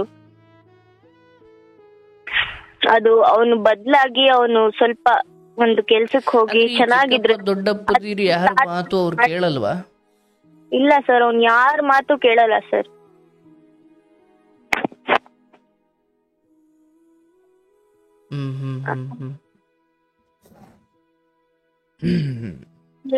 ಪ್ರಾಬ್ಲಮೇ ಇದು ಸರ್. ನಮ್ಮ ಅಣ್ಣ ಸರಿ ಹೋಗ್ಬೇಕು, ಅದಷ್ಟೇ ಸರ್ ನಮ್ ಪ್ರಾಬ್ಲಮ್. ಈಗ ನೋಡುವ, ಇಲ್ಲಿ ಈ ಅಣ್ಣನ ಈ ವರ್ತನೆ ಇದೆಯಲ್ಲ, ಇದು ನೀವು ನೋಡ್ತಾ ಇರೋದು ಒಂದ್ ರೀತಿ ದೊಡ್ಡ ಆಲದ ಮರ. ಬಟ್ ಇದರ ಚಿಗುರು ಬಹಳ ಹಿಂದೆನೆ ಹೊಡ್ಕೊಂಡಿತ್ತು. ಹೌದು ಸರ್, ತುಂಬಾ ಹಿಂದೆ ಹೊಡ್ಕೊಂಡಿದೆ. ಈಗ ಬೇಜಾರ್ ಮಾಡ್ಕೊಂಬೇಡ. ಅದೇಂದ್ರೆ ಈಗ 24 ವಯಸ್ಸು, ಕೈ ತುಂಬಾ ತೋಳಲ್ ಶಕ್ತಿ ಇದೆ, ಏನೋ ದುಡಿತಾ ಇದ್ದಾರೆ, ಒಂಚೂರು ದುಡ್ಡಿದೆ ಅಂದ್ರೆ ಈ ಹಂತಕ್ಕೆ ಬಂದಾಗ ನಿಮಗ್ ಬೇಕಾದಂಗ ಅದನ್ನ ಮೌಲ್ಡ್ ಮಾಡ್ಕೊಳ್ಳೋಕೆ, ಬಗ್ಗಿಸ್ಕೊಳ್ಳೋಕೆ ಬಹಳ ಕಷ್ಟ ಅಲ್ವನವ? ಅದು ಯಾವುದೇ ಆಗಿರ್ಬೋದು. ಆದ್ರೆ ಈ ಕಾಲೇಜು ಸಮಯದಲ್ಲಿ ರಾತ್ರಿ ಲೇಟಾಗಿ ಬರ್ತಿದ್ದ ಅಂದ್ರೆ ಅಲ್ಲಿ ಈ ಸೂಚನೆ ಬಹಳ ಹಿಂದೆನೆ ಸಿಕ್ಕಿತ್ತು. ಈಗ ನೀವು ಚಿಕ್ಕವ್ರು ಬಿಡಿ, ತಂದೆ ತಾಯಿಗೆ ಹಿಂದೆನೆ ಸಿಕ್ಕಿತ್ತು, ಹೌದಲ್ಲ? ಹೌದು ಹೌದು ಸರ್. ಅಲ್ಲಿ ಮಗನ ಮೇಲಿನ ಪ್ರೇಮವೋ ಮೋಹವೋ ಯಾವುದೋ ಕಾರಣಕ್ಕೆ ಇರೋನೊಬ್ಬ ಮಗ ಏನೋ ಅಂದ್ರೆ ಏನು ಮಾಡ್ಕೊಂಡ್ಬಿಡ್ತಾನೋ ಅನ್ನೋ ಭಯನೋ, ಅಲ್ಲಿಂದ ತೋರಿಕೊಂಡು ಬಂದ ನಿರ್ಲಕ್ಷ್ಯ ಇಲ್ಲಿ ಅದು ದೈತ್ಯವಾಗಿ ಕೂತಿದೆ, ಹೌದಲ್ಲ? ಹೌದು ಹೌದು ಸರ್. ಅದು ಈ ಕಥೆ ಮೂಲಕ ಇದು ಸಾವಿರಾರು ಜನರಿಗೆ ಯಾಕಂದ್ರೆ ಇರೋನೊಬ್ಬ ಮಗ ಏನೋ ಮಾಡ್ಕೊಂಡ್ಬಿಟ್ಟನು ಅಂತ ಅವನ ದುರ್ವರ್ತನೆಗಳನ್ನೆಲ್ಲ ನೀವು ಸಹಿಸಿಕೊಂಡು ಬಂದ್ರೆ ಮುಂದೊಂದು ದಿನ ಇಂಥ ಮಗ ಯಾಕಾದ್ರೂ ಇಟ್ಟಿದ್ದಾನೋ ಅಂತ ಹೇಳ್ತಾರೆ. ಅಂದ್ರೆ ಅವಾಗ ಈಗ ಶುರುವಿನಲ್ಲಿ ಅನ್ಸುತ್ತೆ ಇರೋನೊಬ್ಬ ಮಗ ತಡಿಯಪ್ಪ, ಆಮೇಲೆ ಮುಂದೆ ಹೋಗ್ತಾ ಹೋಗ್ತಾ ಅನ್ಸುತ್ತೆ ಇದು ಯಾಕೆ ಬೇಕಿತ್ತು ನಮ್ಗೆ ಅಂತ. ಅಂದ್ರೆ ಇರುತ್ತೋ ಹೋಗುತ್ತೋ ಅದು ವಿಧಿ ನಿಯಮ. ಆದ್ರೆ ನಿಮ್ಮ ಪ್ರಕಾರ ಎಲ್ಲಿ ತಪ್ಪು ಕಾಣುತ್ತೋ ಅಲ್ಲಿ ತಿದ್ದುವ ಪ್ರಬಲವಾದ ಗಟ್ಟಿ ಹಠ ಪ್ರಯತ್ನ ಅಲ್ವಾ ಆಗ್ಬಿಟ್ಟಿದ್ದಿದ್ರೆ ಇರೋದು ಹೋಗೋದು ಅದು ನಮ್ಮ ಕೈಲಿಲ್ಲ. ಹೌದು. ತಡಿಯಪ್ಪ ಏನಾರ ಮಾಡ್ಕೊಂಡ್ಬಿಟ್ಟನು ಅಂತ ನೀವು ಸುಮ್ಮನಿದ್ದ ಕಾರಣಕ್ಕೆ ಅದೇ ಅವನ ಆ ದುರ್ವರ್ತನೆಗಳು ಒಂಚೂರು ಪೋಸ್ಟ್ಪೋನ್ ಆಯ್ತವೆ ಹೊರತು ಕ್ಯಾನ್ಸಲ್ ಆಗಲ್ಲ. ಹೌದು ಸರ್. ಅವತ್ ನೀವು ಸ್ವಲ್ಪ ರೇಗಿನೋ ಕೂಗಾಡಿನೋ ಏನು ಸ್ಟ್ರಿಕ್ಟ್ ಮಾಡಿನೋ ಏನೋ ಒಂದು ಮಾಡಿದಿದ್ರೆ ಇಲ್ಲ ಇರೋದು ಇಲ್ಲ ಹೋಗೋದು ಎರಡರಿಗೊಂದು ಆಗೋದು.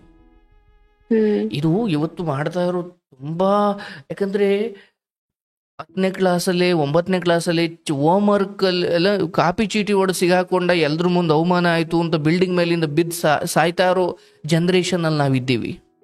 ಹೌದು ಹೌದು ಸರ್. ಅಂದ್ರೆ ಅಷ್ಟು ಸೂಕ್ಷ್ಮ ಆಗ್ಬಿಟ್ಟಿದ್ದಾರೆ.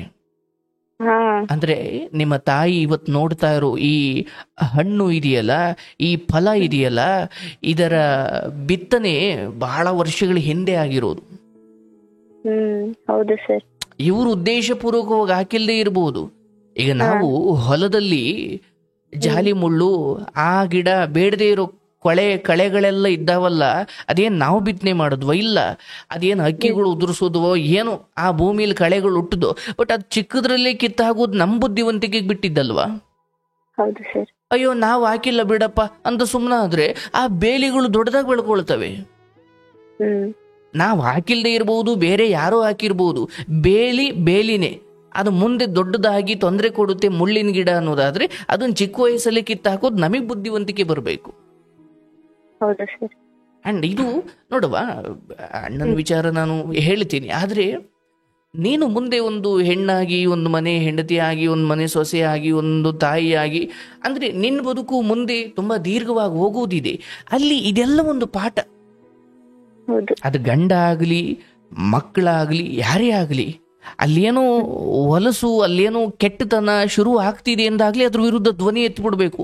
ಅಯ್ಯೋ ನಮ್ಮ ಅಣ್ಣ, ಅಯ್ಯೋ ನನ್ನ ಮಗ, ಅಯ್ಯೋ ನನ್ನ ಗಂಡ, ಈ ನನ್ನದು ಅನ್ನೋ ಕಾರಣಕ್ಕೆ ನಾವು ಸಹಿಸ್ಕೊಂಡು ಸುಮ್ಮನೆ ಇದ್ಬಿಟ್ಟಿರ್ತೀವಿ. ಅದೇ ಈಗ ನೋಡಿ ಏನ್ ಮಾಡ್ತೀರಾ. ಈಗ ಅಣ್ಣನನ್ನ ನೀನು ಹಗ್ಗ ಹಾಕಿ ಕಟ್ಟಾಕಬಹುದು, ಆದ್ರೆ ಆ ಹೊರಗಡೆ ಇರೋ ಸಹವಾಸಗಳಿದ್ದಾವಲ್ಲ ಅದನ್ನ ಕಟ್ಟಾಕಕ್ಕಾಗಲ್ಲ. ಯಾಕಂದ್ರೆ ಒಬ್ಬ ಮನುಷ್ಯ ಬದಲಾಗಬೇಕಾಗಿರೋದು ಒಳಗಿನಿಂದ ಹೊರಗೆ. ಈಗ ಒಬ್ಬ ಕೊಲೆಗಾರನಿಗೆ 3 ವರ್ಷ ಜೈಲು ಶಿಕ್ಷೆ ಯಾವುದಕ್ಕೆ? ದೇಹಕ್ಕೆ. ಅಂದ್ರೆ ದೇಹವನ್ನು ತಾಂಡೋಗಿ ಜೈಲಲ್ಲಿ ಕೂಡ ಹಾಕ್ತಾರೆ. ಬಟ್ ಮನ್ಸೊಳಗಡೆ ಅವನು ಇಲ್ಲ, ನಾನು ಹೊರಗಡೆ ಹೋದ್ಮೇಲೆ ಮತ್ತೆ ಅದನ್ನೇ ಮಾಡ್ತೀನಿ ಅಂದ್ರೆ ಮತ್ತೆ ಜೈಲು ಶಿಕ್ಷೆ ದೇಹಕ್ಕಾಯ್ತು, ಮನ್ಸಿಗಾಗ್ಲಿಲ್ವಲ್ಲ. ಆ ಮನ ಪರಿವರ್ತನೆ ಆದಾಗ ಅದನ್ನ ಬದಲಾವಣೆ ಅಂತ ಕರಿಬೋದೇ ಹೊರತು ಒಬ್ಬನನ್ನ ತಾಂಡೋಗೆ ನೀನ್ ಸರಿ ಇಲ್ಲ ಅಂತ ಜೈಲಿಗೆ ಹಾಕಿದ ತಕ್ಷಣ ಅವನು ಬದಲಾಗ್ತಾನೆ ಅಂತ ಇಲ್ಲ. ಅದಕ್ಕೆ ನೋಡಿ, ಜೈಲು ಖೈದಿಗಳಿಗೆ ನಮ್ಮಂತವ್ರನ್ನ ಕರ್ಕೊಂಡು ಹೋಗಿ ಪ್ರವಚನ ಮಾಡಿಸ್ತಾರೆ. ಯಾಕಂದ್ರೆ ಅಧಿಕಾರಿಗಳಿಗೆ, ಸರ್ಕಾರಕ್ಕೆ ಗೊತ್ತು, ಕಾನೂನಿಗೂ ಗೊತ್ತು, ಇವ್ರ ದೇಹವನ್ನ ಕೂಡಾಕಿದ ಮಾತ್ರಕ್ಕೆ ಇವ್ರಿಗೆ ಬದಲಾಗಲ್ಲ. ಒಳಗಡೆ ಲೈಬ್ರರಿ ಎಲ್ಲ ಇರುತ್ತಮ್ಮ. ಅವ್ರು ಓದ್ಲಿ, ಅವ್ರಿಗೆ ಒಳ್ಳೆ ವಿಚಾರ ತಿಳಿಲಿ ಅಂತ ಒಳಗಡೆ ಪ್ರವಚನ ಎಲ್ಲ ಮಾಡಿಸ್ತಾರೆ.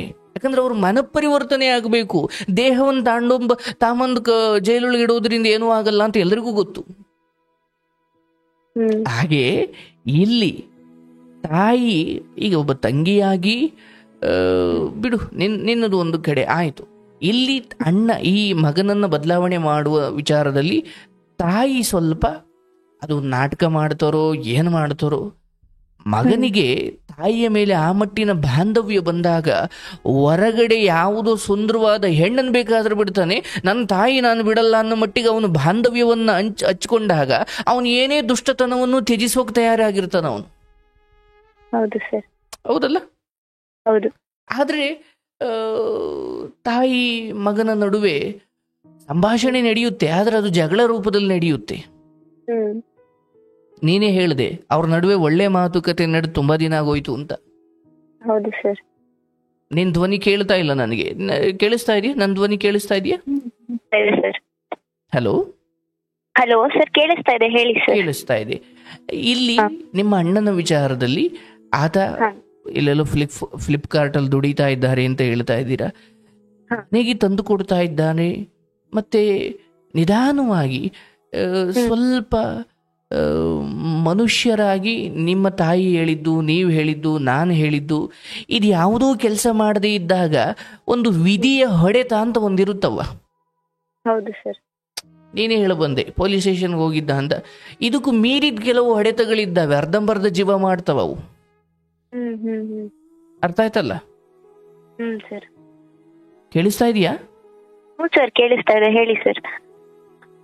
ನಿಮ್ಮ ಎಲ್ಲ ಮನುಷ್ಯ ಪ್ರಯತ್ನಗಳಿಂದ ಅದು ಸರಿ ಹೋಗ್ತಿಲ್ಲ ಅಂದಾಗ ಅದಕ್ಕೆ ದೊಡ್ಡವ್ರು ಏನ್ ಹೇಳ್ತಾರೆ, ಹೇಳುವಷ್ಟು ಹೇಳಿ ದೇವ್ರಿಗೆ ಬಿಟ್ಬಿಡಿ ಅಂತಾರೆ. ಅಂದ್ರೆ ಅದರ ಅರ್ಥ ನೀವೇನ್ ಹೇಳಬೇಕು, ಏನ್ ಸರಿದಾರಿಗೆ ತರ್ಲಿಕ್ಕೆ ಏನೇನ್ ಮಾಡ್ಬೇಕು ಮಾಡಿ, ಅದನ್ನು ಮೀರಿಯೂ ಆಗ್ಲಿಲ್ವಾ ಅದನ್ನ ವಿಧಿಗೆ ಬಿಟ್ಬಿಡಿ ಅಂತ. ಯಾಕಂದ್ರೆ ನಾನು ಹಂಗಾಗೋದು ಬೇಡ, ಬಟ್ ನಾನು ಹೇಳ್ತಾ ಇದ್ದೀನಿ, ಎಷ್ಟೋ ಹೆಣ್ಮಕ್ಳು ಗಂಡನನ್ನ ಬೇಡರಿ, ಆ ಹೆಣ್ಣಿನ ಸವಾಸಕ್ಕೆ ಹೋಗ್ಬಿಡ್ರಿ, ಆ ಹೆಣ್ಣಿನಿಂದ ಹೋಗ್ಬಿಡ್ರಿ, ಅದು ಒಳ್ಳೇದಲ್ಲ ಕಣ್ರಿ, ಈ ಹೆಣ್ಣಿನ ಮೋಹಕ್ಕೆ ಪರಸ್ತ್ರೀ ಆಸೆಗೆ ಬಿದ್ದವ್ರು ಯಾರೂ ಉದ್ಧಾರ ಆಗಿಲ್ರಿ ಅಂತ ಎಷ್ಟು ಹೇಳಿದ್ರು, ದೊಡ್ಡವ್ರು ಹೇಳಿದ್ರು, ಹೆತ್ತವ್ರು ಹೇಳಿದ್ರು, ಹೆಂಡತಿ ಹೇಳಿದ್ರು, ಮಕ್ಳು ಹೇಳಿದ್ರು, ಯಾರು ಹೇಳಿದ್ರು ಕೇಳಿರ್ಲಿಲ್ಲ. ಅದೇ ಆ ಪರಸ್ತ್ರೀ ಯಾರಿದ್ದಾಳೆ ಅವಳ ಗಂಡನಿಗೆ ಗೊತ್ತಾಯ್ತು, ಅವನು ಯಾರನ್ನೋ 4 ಜನ ಬಿಟ್ಟು ಕಾಲು ಕೈಯು ಮುರಿಸ್ದ, ಈಗ ಅವನು ಹೆಂಡತಿ ಅಂದ್ರೆ ದೇವ್ರು ಅನ್ನೋ ಹಂತಕ್ಕೆ ಬಂದಿದ್ದ. ಮತ್ತೆ ಮನುಷ್ಯ ಹೇಳಿದಾಗ ಬದಲಾಗ್ಬೋದಿತ್ತಲ್ಲ. ಹೌದು, ವಿಚಾರ ಮಾಡ್ಕೊಂಡ ನಿನ್ನ ಅಣ್ಣನ ವಿಚಾರದಲ್ಲೂ. ಯಾಕಂದ್ರೆ ಇವತ್ತು ಗಾಂಜಾ, ಸಿಗರೇಟ್, ಮತ್ತಲ್ಲಿ ಯಾರು ಏನ್ ಮಾಡ್ತಾರೆ ಹುಡುಗರು ಗೊತ್ತಾಗ್ತಾ ಇಲ್ಲ. ಹೌದು ಸರ್. ಹಾಗಾಗಿ ನಿಮ್ಮ ತಾಯಿಗೆ ನೀವಿದನ್ನು ಸ್ಪಷ್ಟವಾಗಿ ಹೇಳಬೇಕು. ಮಗನ ವಿಚಾರದಲ್ಲಿ ತೀರಾ ಅತಿಯಾದ ವ್ಯಾಮೋಹ ಬೇಡ. ಅವನನ್ನ ಸರಿ ಹೋಗೋದೇ ಇಲ್ಲ ಅಂತ ಖಂಡಿತ ಅಂದ್ಕೊಳ್ಬೇಡಿ, ಸರಿ ಹೋಗುತ್ತಾನೆ. ಆದರೆ ನಿಮ್ಮ ಮಾತುಗಳು ಅಲ್ಲಿ ಫಲ ಕೊಡ್ತಾ ಇಲ್ವಾ, ನಿಮ್ಮ ಬುದ್ಧಿವಾದಗಳು ಫಲ ಕೊಡ್ತಾ ಇಲ್ವಾ, ನೀವು ಹೇಳೋದನ್ನು ಮುಂದುವರಿಸಿ. ಆದರೆ ಅವನು ಕೆಲ್ಸಕ್ಕೆ ಹೋಗ್ದಂಗೆ ಯಾವುದೋ ಹುಡುಗಿಯಿಂದ ತಿರ್ಕೊಂಡು ಎಲ್ಲೋ ಅಂದ್ರೆ ಆ ಮಟ್ಟಿಗಿನ್ನೂ ಕೆಟ್ಟು ಹೋಗಿಲ್ಲ. ಇಲ್ಲ ಸರ್, ಆ ಮಟ್ಟಕ್ಕೆ ಕೆಟ್ಟು ಹೋಗಿಲ್ಲ. ಅರ್ಥ ಆಯ್ತಲ್ಲ? ಅಂದ್ರೆ ಏನೂ ಇಲ್ಲ ಅನ್ನೋದಕ್ಕಿಂತ ಒಂದು ಸ್ವಲ್ಪನಾದ್ರೂ ಇದೆ ಅನ್ನೋದು ಯಾವಾಗಲೂ ಬದುಕಲ್ಲಿ ಮುಖ್ಯವಾಗುತ್ತೆ. ಅಂದ್ರೆ ಎಲ್ಲ ಕೆಟ್ಟು ಮನೆಗೆ ಬರ್ತಾ ಇಲ್ಲ, ಮನೆ ಆಸ್ತಿಯನ್ನ ನಿಮಗೆ ಗೊತ್ತಿಲ್ದಂಗೆ ಯಾರಿಗೋ ಮಾರುವಷ್ಟು, ಯಾವುದೋ ಹೆಣ್ಣಿನಿಂದ ಹೋಗಿ ಹೆಣ್ಣಿನ ಕಾಮನೆಗೆ ಬಿದ್ದು ದುಡಿಯೋ ದುಡ್ಡನ್ನೆಲ್ಲ ಯಾವುದೋ ಹೆಣ್ಣಿನ ಚಟಕ್ಕೆ ವೇಶ್ಯೆ ಮನೆಗೆ ಕೊಡುವಷ್ಟು ಹಾಳಾಗಿಲ್ಲ. ಏನೋ ಸ್ವಲ್ಪ ಕೋಪದ, ಅಂದ್ರೆ ನಿಮ್ಮ ಅಣ್ಣ ಆಗಿರ್ಬೋದು, ನಿಮ್ಮ ತಾಯಿಗೆ ಮಗ ಆಗಿರ್ಬೋದು, ಕೆಲವು ಆತ್ಮದ ಗುಣ ಅಂತ ಬಂದ್ಬಿಟ್ಟಿರ್ತವೆ. ಅದು ಕೋಪ, ಸಡನ್ನ ಕೋಪ ಮಾಡ್ಕೊಳ್ಳೋದು, ಮತ್ತೆ ಎಲ್ಲದಕ್ಕೂ ಅಳೋದು, ಈ ಕೆಲವು ಗುಣಗಳಿರ್ತವೆ. ಓಹೋ, ಇದು ಈ ಆತ್ಮದ ಗುಣ ಅಂತ ಗೊತ್ತಾದಾಗ ನಾವು ಅದನ್ನ ಎಚ್ಚರಿಕೆಯಿಂದ ವ್ಯವಹರಿಸಬೇಕು. ಕೆಲವೊಬ್ರು ನೋಡಿ ಎಷ್ಟೇ ಜ್ಞಾನಿ ಇರ್ತಾರೆ, ಅವ್ರ ಮಾತ್ಸಲ್ಗೂ ಅಳ್ತಾ ಇರ್ತಾರೆ. ಎಷ್ಟೋ ದುಡ್ಡಿರೋರು ಇರ್ತಾರೆ, ಆದ್ರೆ ಚಿಕ್ಕ ಪುಟ್ಟದಕ್ಕೆಲ್ಲ ಅಳೋಕ್ ಶುರು ಮಾಡ್ತಾರೆ. ಅಂದ್ರೆ ಅದು ಆ ಆತ್ಮದ ಗುಣ. ಅಯ್ಯೋ ದುಡ್ಡಿದೆಯಲ್ಲಪ್ಪ, ಯಾಕೆ ಇವನು ಹಿಂಗಳ್ತಾನೆ? ದುಡ್ಡಿಗೂ ಕಣ್ಣೀರಿಗೂ, ತಾಯಿ ಸತ್ತಿದ್ದಾರೆ ಎಂದಾಗ ಅಯ್ಯೋ ದುಡ್ಡಿದೆ ಅಂತ ಸುಮ್ಮನೆ ಇರೋಕ್ಕಾಗುತ್ತೆ? ಕಣ್ಣೀರು ಬರುತ್ತೆ. ಆ ಆತ್ಮದ ಗುಣವೇ ಅದು ಕೋಪ ಆಗಿರುವುದರಿಂದ ಅದನ್ನ ಪ್ರಕೃತಿಯೇ ಸರಿ ಮಾಡುತ್ತೆ. ಅದು ಶಿಕ್ಷೆ ಕೊಡೋ ಮೂಲಕನೋ, ಯಾರಿಂದಲೂ ಹೊಡೆತ ಕೊಡಿಸೋ ಮೂಲಕನೋ, ಅಥವಾ ಇವನ್ ಬದುಕಲ್ಲೇ ನಷ್ಟ ಮಾಡೋ ಮೂಲಕನೋ, ಯಾವುದೋ ಮೂಲಕ ಪ್ರಕೃತಿ ವಿಧಿಯೇ ಹೊಡೆತ ಕೊಡುತ್ತೆ. ನೀವೇನ್ ಮಾಡ್ಬೇಕು? ಅಣ್ಣ ಊಟ ಮಾಡ್ದ, ಫೈನ್, ದುಡಿಯೋಕೆ ಹೋಗ್ತಿದ್ದಾನೆ, ತಂದು ಕೊಡ್ತಿದ್ದಾನೆ, ರಾತ್ರಿ 10 ಗಂಟೆಗೆ ಬರ್ತಾನೋ, 8 ಗಂಟೆಗೆ ಎದ್ದೊಳ್ತಾನೋ, 12 ಗಂಟೆಗೆ ಎದ್ದೊಳ್ತಾನೋ, ಈ ವಿಚಾರಗಳನ್ನ ನೀವು ಮೊದಲು ಕೆಣಕೋದು ಬಿಡಬೇಕು. ಹೌದು ಸರ್. ಈ ಕೆಣಕಬೇಕಾದ ಸಮಯ ಈಗಲ್ಲ, ಅದು ಎಂದ ಆಗ್ಬೇಕಿತ್ತು. ಇಲ್ಲ ಮಾಡಿದ್ರೆ ಅದು ಬೇರೆ ಅರ್ಥ ತಗೊಳುತ್ತೆ. ಅವನು ಅದನ್ನ ಹಂಗ್ ತಗೊಳ್ಳಲ್ಲ, ಅವನು ಅದನ್ನ ಬೇರೆ ತರ ತಗೊಳ್ತಾನೆ. ಹಾಗಾಗಿ ಇಲ್ಲಿ ಅವನ ಬುದ್ಧಿ ಕೆಲವು ಗೊತ್ತಾದ ಮೇಲೆ ಅದಾದ ಆ ಟೈಮ್ಗೆ ಆಗಲಿ, ಆತನಿಗೆ ಕೆಲ್ಸಕ್ಕೆ ಹೋಗ್ಬೇಕು ಅನ್ಸ್ದಾಗ ಹೋಗ್ತಾನೆ. ಒಟ್ನಾಗ ದುಡ್ಡು ತಂದು ಕೊಡ್ತಿದ್ದಾನೆ, ಯಾಕಂತ ದುಡ್ಡು ತಂದು ಕೊಡ್ತಿದ್ದಾನೆ ಮಾತ್ರಕ್ಕೆ ಅವನ ಕೆಟ್ಟದ್ದನ್ನೆಲ್ಲ ನೋಡ್ಕೊಂಡು ಸುಮ್ಮನಿರ್ಬೇಕಾ ಸರ್ ಅಂತ? ಹೌದು, ನೋಡ್ಕೊಂಡು ಸುಮ್ಮನಿರೋಕ್ಕಾಗಲ್ಲ. ಬಟ್ 24 ಏಜು ಅಂತ ಬಂದಾಗ ಸ್ವಲ್ಪ ಅವರವರೇ ಸರಿ ಮಾಡ್ಕೊಳ್ಳೋಕೆ ಸ್ವಲ್ಪ ಸಮಯ ಕೊಡಿ. ನೀವು ತಂಗಿಯಾಗಿ ಆದಷ್ಟು ಪ್ರೇಮಯುತವಾಗಿ, ಹೌದು ಆತನ ಕೋಪ ಅದು ಇದು ಎಲ್ಲ ಕಣ್ಣಿಗೆ ಕಾಣ್ತಾ ಇದೆ, ಬಟ್ ನೀನು ಸ್ವಲ್ಪ ಪ್ರೇಮಯುತವಾಗಿ ವರ್ತಿಸ್ತಾ ಇದ್ದೀರಾ, ಹಾಗೆ ವರ್ತಿಸಿ, ಏನು ತೊಂದರೆ ಇಲ್ಲ. ಆದ್ರೆ ನೀವೆಲ್ಲ ತಲೆ ತಗ್ಗಿಸುವಂತಹ ಕೆಲಸ ಆ ಮಟ್ಟಿಂದ ಇನ್ನೂ ಏನೂ ಆಗಿಲ್ಲ, ಆಗೋದೂ ಇಲ್ಲ. ಆ ಹುಡುಗರ ಆ ಸ್ನೇಹಿತರ ಸಹವಾಸಗಳನ್ನು ಬಿಟ್ಟರೆ ಎಲ್ಲವೂ ಸರಿ ಹೋಗುತ್ತೆ. ಅಂಡ್ ನಾನು ಹೇಳ್ತೀನಿ, ಮುಂದಿನ 6 ಅಥವಾ 4 ತಿಂಗಳ ಒಳಗಡೆ ನೀವು ಬಯಸ್ತಾ ಇರೋ ಒಳ್ಳೆಯ ಅಣ್ಣ, ನಿಮ್ಮ ತಾಯಿ ಬಯಸ್ತಾ ಇರೋ ಒಳ್ಳೆಯ ಮಗ ಖಂಡಿತ ಆಗ್ತಾನೆ. ಆದರೆ ನೀವಿಬ್ಬರು ಅವರೊಂದಿಗೆ ಯಾವ ಜಗಳಕ್ಕೆ ಕಾರಣವಾಗುವ ಯಾವ ವಿಚಾರವೂ ಮನೆಯಲ್ಲಿ ಪ್ರಸ್ತಾಪ ಆಗಬಾರ್ದು. ಸರಿ ಸರ್. ಯಥಾವತ್ ನೀನ್ ನಿನ್ನ ಕಾಯಕಕ್ಕೆ ಹೋಗು, ದುಡಿ, ತಾಮಂದು ಕೊಡು, ಅಣ್ಣನನ್ನ ಪ್ರೀತಿಯಿಂದಲೇ ಮಾತಾಡಿಸು. ನೀನ್ ರಾತ್ರಿ 9 ಗಂಟೆಗೆ ಮಲ್ಕೊಂಡೆ, ಅಣ್ಣ ಬಂದಿರ್ಲಿಲ್ಲ. ಅವನು ಬೆಳಿಗ್ಗೆ ಎದ್ದಾಗ ಗೊತ್ತಾಯ್ತು ಅಣ್ಣ 12 ಗಂಟೆಗೆ ಬಂದಿದ್ದ ಅಂತ. ಅಣ್ಣ ಎದುಳು ಕಾಪಿ ತಗೋ ಅಂತ ಅನ್ಬೇಕು ಹೊರತು, ಎಲ್ಲೋಗಿದ್ದು ನೀನ್ 12 ಗಂಟೆಗೆ ಬಂದಿದ್ಯಾ ಅಂದ್ರೆ ಈಗ ರಾತ್ರಿ ವಿಚಾರ ಮತ್ತು ಬೆಳಿಗ್ಗೆ ಜಗಳಕ್ಕೆ ಕಾರಣ ಆಯ್ತು. ಹೌದಲ್ಲ? ಅಂದ್ರೆ ಕೇಳಬಾರ್ದ? ಕೇಳಬೇಕು, ಆದ್ರೆ ಪರಿಸ್ಥಿತಿ ಹಂಗಿಲ್ವೇ? ಈ ಚಿಕ್ಕ ಪುಟ್ಟ ವಿಚಾರ ಸರಿ ಮಾಡ್ಕೊಳ್ಳವ. ಆತನ ಬದುಕಲ್ಲೂ ಒಂದು ಹೆಣ್ಣು ಬಂದಾಗ ಎಲ್ಲವೂ ಸರಿ ಹೋಗುತ್ತೆ. ಆತನ ಬದುಕಲ್ಲಿ ಒಂದು ಹೆಣ್ಣು ಇದಾರೆ ಸರ್, ತುಂಬಾ ವರ್ಷದಿಂದ ಇಷ್ಟ ಪಡ್ತಾ ಇದ್ದಾರೆ, ನಮ್ಮ ಮನೆಯಲ್ಲೆಲ್ಲ ಗೊತ್ತವ್ರು. ಇದು ಆಲ್ರೆಡಿ ಆಗಿದೆಯಾ? ಆಗಿದೆ, ಬಟ್ ಅವ್ರದ್ದೇನು ಪ್ರಾಬ್ಲಮ್ ಇಲ್ಲ ಸರ್. ಆ ಹುಡ್ಗಿಗೂ ನಾವೆಲ್ಲ ಮಾತಾಡ್ತೀವಿ, ಅವರು ನಮಗ್ ಮಾತಾಡ್ತಾರೆ. ಸರಿ ಆಯ್ತು. ಆ ಹೆಣ್ಣು ಇಲ್ಲಿ ಸ್ವಲ್ಪ ಜಾಸ್ತಿ ಕೆಲಸ ಮಾಡಬೇಕು. ಅರ್ಥಾತ್ ಈತನನ್ನ ಸರಿ ಮಾಡುವ ವಿಚಾರದಲ್ಲಿ ಆಕೆಯ ಪಾತ್ರ ಜಾಸ್ತಿ ಇರುತ್ತೆ. ನೀವು ಒಬ್ಬ ತಂಗಿಯಾಗಿ ಅಣ್ಣನ ಮೇಲಿನ ಕಾಳಜಿ ಅದ್ಭುತವಾದದ್ದೇ, ನೀವೊಬ್ರು ಅದ್ಭುತ. ಆದ್ರೆ ನಿಮ್ದು ಒಂದು ಬದುಕಿದೆ ಅನ್ನೋದನ್ನು ಮರಿಬೇಡ. ಹೌದು ಸರ್, ಮತ್ತಿಲ್ಲ. ಆಯ್ತಲ್ವಾ? ನಿಂದು ಒಂದು ಬದುಕಿದೆ, ಹೊರಗಡೆ ಹೋಗ್ತಾ ಇದೀಯಾ, ಸಹಜವಾಗಿ ಆ ನಿನ್ನ ವಯಸ್ಸಂತದ್ದು ಫೈನ್. ಇನ್ನ ಒಂದು 3 ವರ್ಷ 2 ವರ್ಷ ಯಾವ ವಿಚಾರಕ್ಕೂ ಕೈ ಹಾಕಬೇಡ. ಅಂದ್ರೆ ಯಾವ ವಿಚಾರಕ್ಕೂ ಅಂದ್ರೆ ಯಾವ ತರ ಸರ್? ಅರ್ಥಾತ್ ಈ ಪ್ರೇಮ ಅಥವಾ ಹೊರಗಿನ ವ್ಯಾಮೋಹ, ಹೊರಗಡೆ ಊರು ಒಂದು ಹೆಣ್ಣು ಅಂದಾಗ ಅಪ್ರೋಚ್ ಮಾಡೋದಿದ್ದೇ ಇರುತ್ತೆ, ಹೌದಲ್ಲವಾ? ಹೌದು ಹೌದು ಸರ್. ನಿನ್ನ ಮನೆ ಪರಿಸ್ಥಿತಿ ಅಂಡ್ ಅದಕ್ಕೂ ಮೀರಿ ಇವತ್ತು ಸಿನಿಮಾದಲ್ಲಿ ನೋಡಿದಷ್ಟು ಒಂದು ಹೆಣ್ಣಿನ ಜೀವನ ಸುಲಭ ಇಲ್ಲ. ಹೌದು ಸರ್.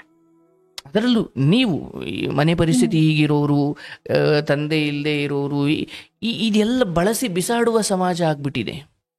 ಹೌದು ಸರ್. ನಿನ್ನ ಅಣ್ಣನ ಅಣ್ಣಂದೇ ಮೊದಲು ಮದುವೆ ಆಗ್ಲಿ, ಏನ್ ತೊಂದರೆ ಇಲ್ಲ.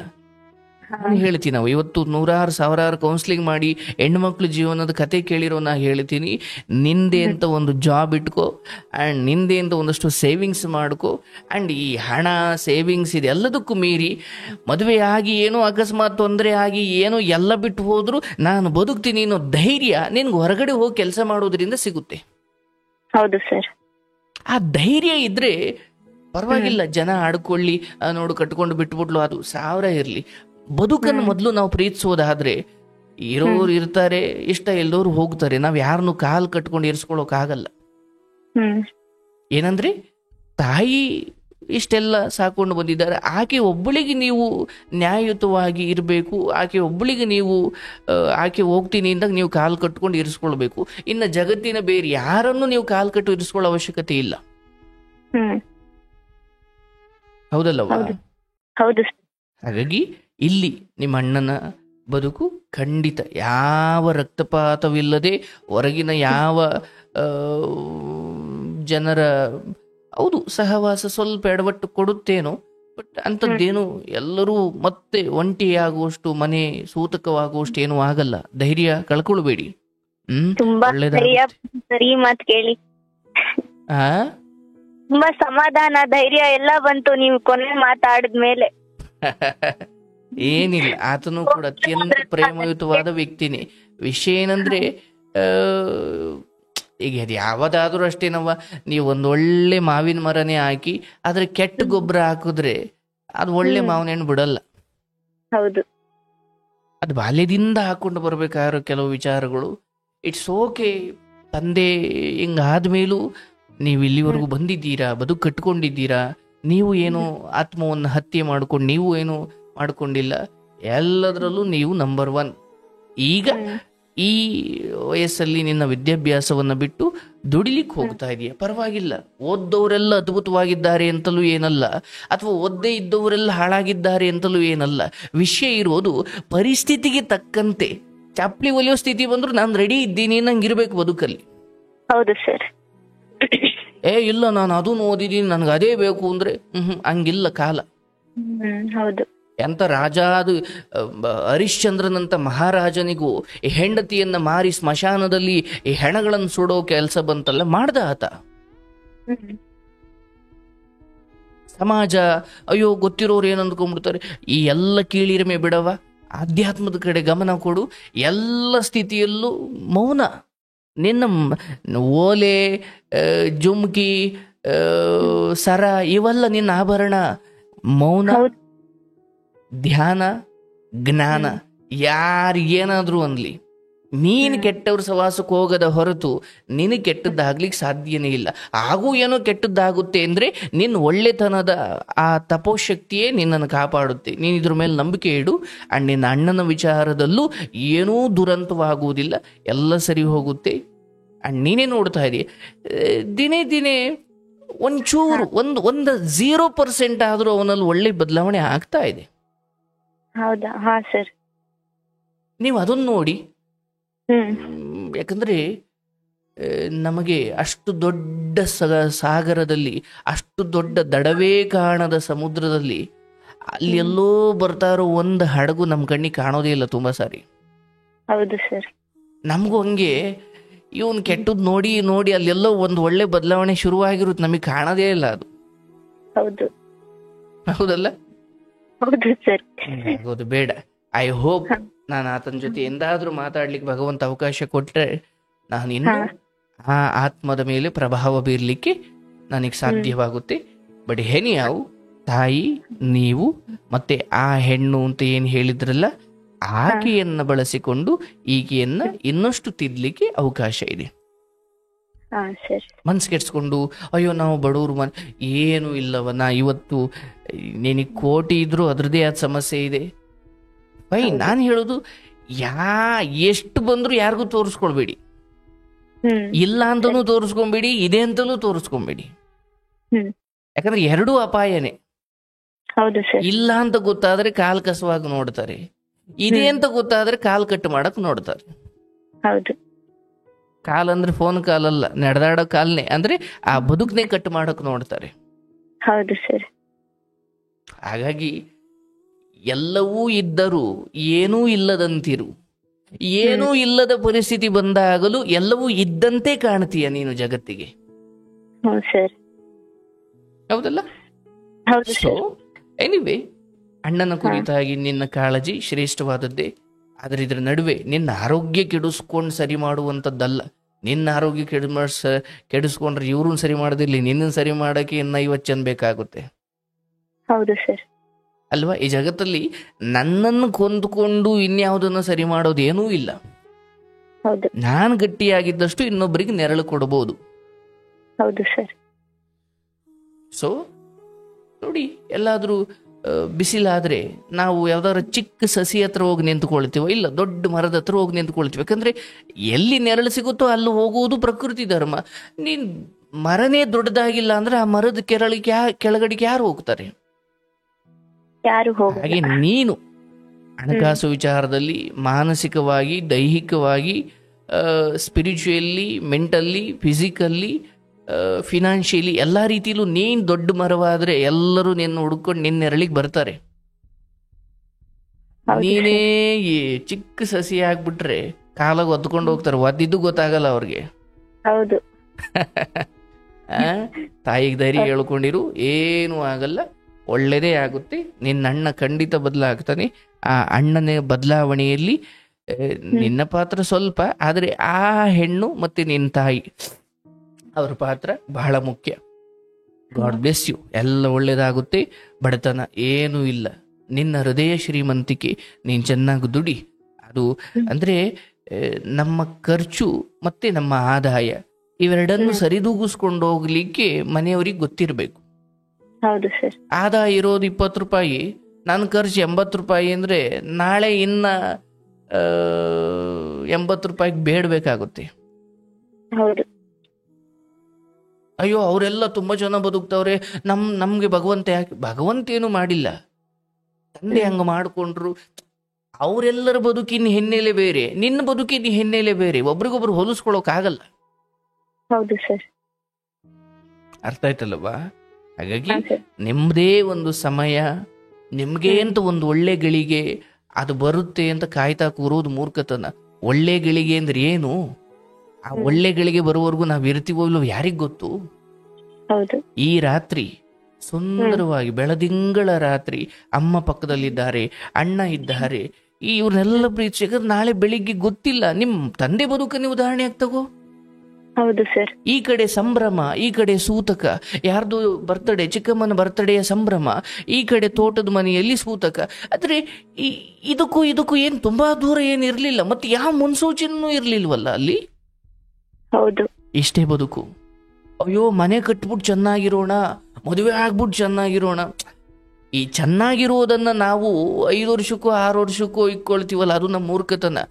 ಅಲ್ಲಿ ಅದಕ್ಕೆ ನಾನು ಯಾವಾಗಲೂ ಹೇಳ್ತೀನಿ, ನೀವು ಬೆಂಗಳೂರಿಂದ ಚಿತ್ರದುರ್ಗಕ್ಕೆ ಹೊರಟ್ರ, ಅಯ್ಯೋ ತಡಿಯಪ್ಪ ಚಿತ್ರದುರ್ಗಕ್ಕೆ ಹೋಗ್ಬಿಟ್ಟು ಚೆನ್ನಾಗಿ ಖುಷಿ ಪಡೋಣ ಅನ್ನೋದಕ್ಕಿಂತ ಆ ಜರ್ನಿ, ಆ ಬಸ್ಸಲ್ಲಿ ಎಷ್ಟು ಖುಷಿ ಪಡ್ಬೋದು ಪಟ್ಬಿಡಿ. ಯಾಕಂದ್ರೆ ಅಲ್ಲಿಗೆ ಹೋಗೋಕ್ಕಿಂತ ಮುಂಚೆ ಬಸ್ ಆಕ್ಸಿಡೆಂಟ್ ಆಗ್ಬೋದು, ಗೊತ್ತಿಲ್ಲ. ಹೌದಲ್ಲ? ಅಂದ್ರೆ ಆ ಹ್ಯಾಪಿನೆಸ್ ಇದೆಯಲ್ಲ, ಅದೆಲ್ಲೋ ಚಿತ್ರದುರ್ಗಕ್ಕೆ ಹೋಗಿ ಆಗೋವಂತ ಗುರಿ ಅಲ್ಲ, ಅದು ಜರ್ನಿ. ನಾನು ಅರ್ಥ ಮಾಡ್ಕೊಂಡ್ಬಿಟ್ಟಿದ್ದೀನಿ ಇದನ್ನ. So fine. ನಾನು ಅದನ್ನ ನೋಡ್ಕೊಂಡೆ. ನನಗೆ ಇವತ್ತಿಗೂ ನೆನಪಿದೆಯೋ, ನನ್ನ ಅಜ್ಜಿ ಮನೇಲಿ ನಾವು ರಾತ್ರಿ ಮಲಗಿದ್ರೆ ಮಳೆ ಬಂದ್ರೆ ತೊಟ್ಟು ಎಲ್ಲೆಲ್ಲಿ ತೊಟ್ಟಿಕ್ಕುತ್ತೆ ಅಂತ ನೋಡ್ಕೊಂಡು ಅಲ್ಲಿಗೆ ಈ ತಪ್ಪಲಿ ಒಳಿಕೆ ನೆಲ್ಲುಲ್ಲಿ ಹಾಕ್ಬಿಟ್ಟು ಆ ಸೋರೋತಕ್ಕೆಲ್ಲ ತಪ್ಪಲಿ ಇಕ್ಕೊಂಬರೋದು. ಎಲ್ಲಿ ಸೋರ್ತಿಲ್ವೋ ಅಲ್ಲಿ ಮಲ್ಕೊಳ್ಳೋದು. ನಮ್ಗೆ ಅದನ್ನ ಅಂದ್ರೆ ಹಸಿವು ಅಂದ್ರೆ ಏನು, ಸೋರೋ ಮನೆ ಹೇಗಿರುತ್ತೆ, ಇದ್ನ್ಯಾರೋ ನಮ್ಗೆ ಹೇಳಬೇಕಾಗಿಲ್ಲ, ನಾವು ನೋಡ್ಕೊಂಡು ಬಂದಿದ್ದೀವಿ. ಅಂದ್ರೆ ನಾನು ಇವತ್ತು ಹೇಳ್ತೀನಿ, ಅದೆಲ್ಲ ನಮ್ಮ ಭಾಗ್ಯ. ಯಾಕಂದ್ರೆ ಇಲ್ಲಿ ಯಾರೋ ಬಂದು ಅವ್ರ ಕಷ್ಟ ಹೇಳ್ಕೊಳ್ಬೇಕಾದ್ರೆ ಅದನ್ನ ದಾಟ್ಕೊಂಡು ಬಂದಿರೋ ನನಗೆ ಬಹಳ ಬೇಗ ಅರ್ಥ ಆಗುತ್ತದು. ಹೌದು ಸರ್. ಹಾಗಾಗಿ ನಿನ್ನ ಈ 20 ವಯಸ್ಸಲ್ಲಿ ಈ ಪರಿಸ್ಥಿತಿ ಏನು ಬಂದು ಒದಗಿದೆ ನಿನಗೆ, ಸ್ವಲ್ಪ ಏನೋ ಈ ಕಷ್ಟದ ಸ್ಥಿತಿ, ಇದು ಶಾಪ ಅಲ್ಲ. ನಾಳೆ ಇವತ್ತು ಮುಂದೊಂದು ದಿವಸ ಕೂತು ಈ ಸಮಾಜಕ್ಕೂ ನಿನ್ನ ಮಕ್ಕಳಿಗೂ ನಿನ್ನ ಮೊಮ್ಮಕ್ಕಳಿಗೂ ಹೇಳಬೇಕಾದ್ರೆ ನಿನ್ನ ಕತೆಗಳು ರುಚಿ ಇರ್ತವೆ. ಯಾಕಂದ್ರೆ ಕಷ್ಟದ ಇರೋ ಕತೆಗಳೇ ರುಚಿ ಇರೋದು. ಇಲ್ಲ ನಾನು ತುಂಬಾ ಕಾರಲ್ಲಿ ಓಡಾಡ್ಕೊಂಡ್ ಬೆಳೆದೆ ಅಂದ್ರೆ ಅಯ್ಯೋ ಹೌದಾ ಆಯ್ತು ಬಿಡು ಅಂತಾರೆ. ಸೋತವನ ಕತೆ ರುಚಿ ಇರುತ್ತೆ, ಹೌದಲ್ಲ? ಹೌದು. God bless you. ಅಮ್ಮನಿಗೆ ಧೈರ್ಯ ಹೇಳಿ, ಅಣ್ಣ ನಿಮಗೆ ಭರವಸೆ ಕೊಡ್ತೀನಿ, ನಿನ್ನ ಅಣ್ಣ ನಿನ್ನ ಮನೆಗೆ ಎಂದಿಗೂ ಶಾಪ ಆಗಲ್ಲ. ಆದ್ರೆ ನೀವು ಅದನ್ನ ಸ್ವಲ್ಪ ಅವರ ಮೈನಸ್ಗಳನ್ನೇ ನೋಡೋದನ್ನ ನೀವು ಸ್ವಲ್ಪ ಕಡಿಮೆ ಮಾಡಬೇಕು. ಬರ್ತಾನ, ಮಲಗ್ತಾನ, ಬಟ್ ಅಂತಿಮ ಕೆಲ್ಸಕ್ಕೆ ಹೋಗ್ತಾನೆ, ಸಂಬಳ ತಂದು ಕೊಡ್ತಿದ್ದಾನೆ. ಬಟ್ ಹೊರಗಿನ ಸ್ನೇಹಿತರು, ಒಡೆದಾಟಗಳು, ಜಗಳಗಳು, ಇದು ಅದಾಗಿ ಬಿಡೋ ಕಾಲ ಬರುತ್ತೆ. ಅದನ್ನ ನೀವು ಪ್ರಯತ್ನ ಮಾಡಿ ಬಿಡ್ಸಕ್ ಹೋಗ್ಬೇಡಿ. ಸರಿ ಸರ್, ಆಯ್ತು. God bless you. ಏನೇ ಇದ್ರು ನಿನ್ ತಾಯಿ ನೀನು ಆಗಾಗ ಬಂದು ಮಾತಾಡಿ, ಏನ್ ತೊಂದ್ರೆ ಇಲ್ಲ. ಮನೆ ಕಟ್ಸೋ ಕನ್ಸು ಈಡೇರುತ್ತಾ ಸರ್? ನೀವು ವಿಷಯ ಇರೋದು ಮನೆ ಕಟ್ಬಿಟ್ಟು ನೀನ್ ಮದ್ವೆ ಮಾಡ್ಕೊಂಡು ಹೋಯ್ತೀಯ, ನಿನಗೆ ಯಾಕೆ ಮನೆ? ಮನೆ ಕಟ್ಟಿ ಆ ಮನೇಲಿ ನಾನ್ ಮದ್ವೆ ಆಗ್ಬೇಕು ಸರ್, ಆ ಮನೇಲಿ ಆ ನೆನ್ಪು ಉಳಿಬೇಕು. ಈಶ್ವರ. ಸರಿ, ನಿನ್ನ ಅಣ್ಣನ ಮದುವೆ ವಿಚಾರಕ್ಕೆ ನಾನು ಆ ಭರವಸೆ ಕೊಡಲ್ಲ, ಬಟ್ ನಿನ್ನ ಕಾಲಕ್ಕಂತೂ ಖಂಡಿತ ಆಗುತ್ತೆ. ನಿನ್ನ ಅಣ್ಣನಿಗೆ ಆ ಮನೆ ಇಲ್ಲ, ಅದು ನನಗೇನು ಅನ್ನಿಸ್ತಾ ಇಲ್ಲ. ಬಟ್ ನೀನು ಒಂದು ಹೆಣ್ಮಗಳಾಗಿ, ಇಲ್ಲ ನಾನು ಮದುವೆ ಆಗಿ ಒಳ್ಳೆ ಮನೆಗೆ ಹೋಗಿ ಇವ್ರ ಕಾಟ ಸಾಕಾಗಿದೆ ಅಂತ ಹೇಳ್ತಾ ಇಲ್ಲ, ನೀನು ಹೇಳ್ತಾ ಇದ್ದೀ ನಾನು ಆ ಮನೇಲಿ ಮದುವೆ ಆಗಬೇಕು ಅಂತ. ನಿನ್ನ ಆ ಕನಸು ಈಡೇರುತ್ತೆ. ಅದನ್ನ ನಿನ್ನ ತಾಯಿ ಕೂಡ ನೋಡ್ತಾರೆ. ನಿನ್ಗೆ ಒಳ್ಳೇದಾಗುತ್ತೆ. ಅಂಡ್ ಆ ದಿನ ನೀನ್ ನೆನಪು ಮಾಡ್ಕೋ, ನನ್ನ ಮಾತು ನಿನ್ ಬದುಕಲ್ಲಿ ನಿಜ ಆಗ್ಲಿ. ಕೃಷ್ಣ ಒಳ್ಳೇದು ಮಾಡಪ್ಪ. ಸರ್, ನಮ್ಮಮ್ಮ ಜೊತೆ ಒಂದ್ ಎರಡೆರಡು ಮಾತಾಡಿ ಸರ್. ಓಹ್, ಅಮ್ಮನೂ ಅಲ್ಲೇ ಇದ್ದಾರಾ? ಹ್ಞೂ ಸರ್, ಅಳ್ತವ್ರೆ ಕುತ್ಕೊಂಡು. ಅಯ್ಯೋ ದೇವ, ನಿಮ್ ವಾಯ್ಸ್ ಕೇಳ್ತಾ ಇದಾರೆ ಅವಾಗಿಂದ. ಒಂದೆರಡು ಮಾತಾಡಿ ಸರ್ ಅವ್ರ ಜೊತೆ. ಸರ್ ನಮಸ್ಕಾರ ಸರ್. ನಮಸ್ತೆ ತಾಯಿ, ಹೇಗಿದ್ದೀರಿ? ಚೆನ್ನಾಗಿದ್ದೀನಿ ಸರ್. ಕಣ್ಣೀರು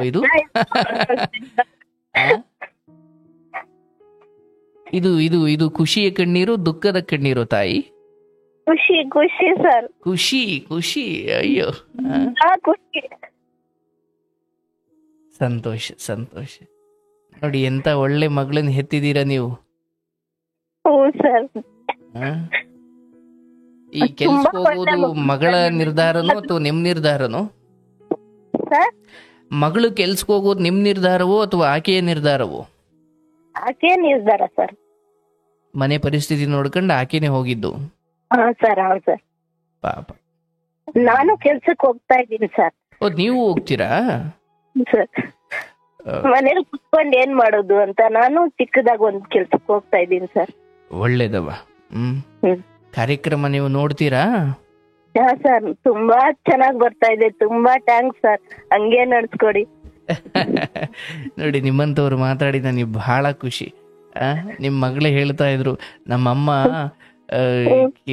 ಅವ್ರು ಕೇಳ್ತಾರೆ ಸುಮ್ನಿರಲ್ಲ, ನಮಗೆ ಹೇಳ್ತಾ ಇರ್ತಾರೆ, ನಮ್ಗೆ ಆಮೇಲೆ ಆಮೇಲೆ ಆಮೇಲೆ ಇಂಟ್ರೆಸ್ಟ್ ಬಂತು ಅಂತ.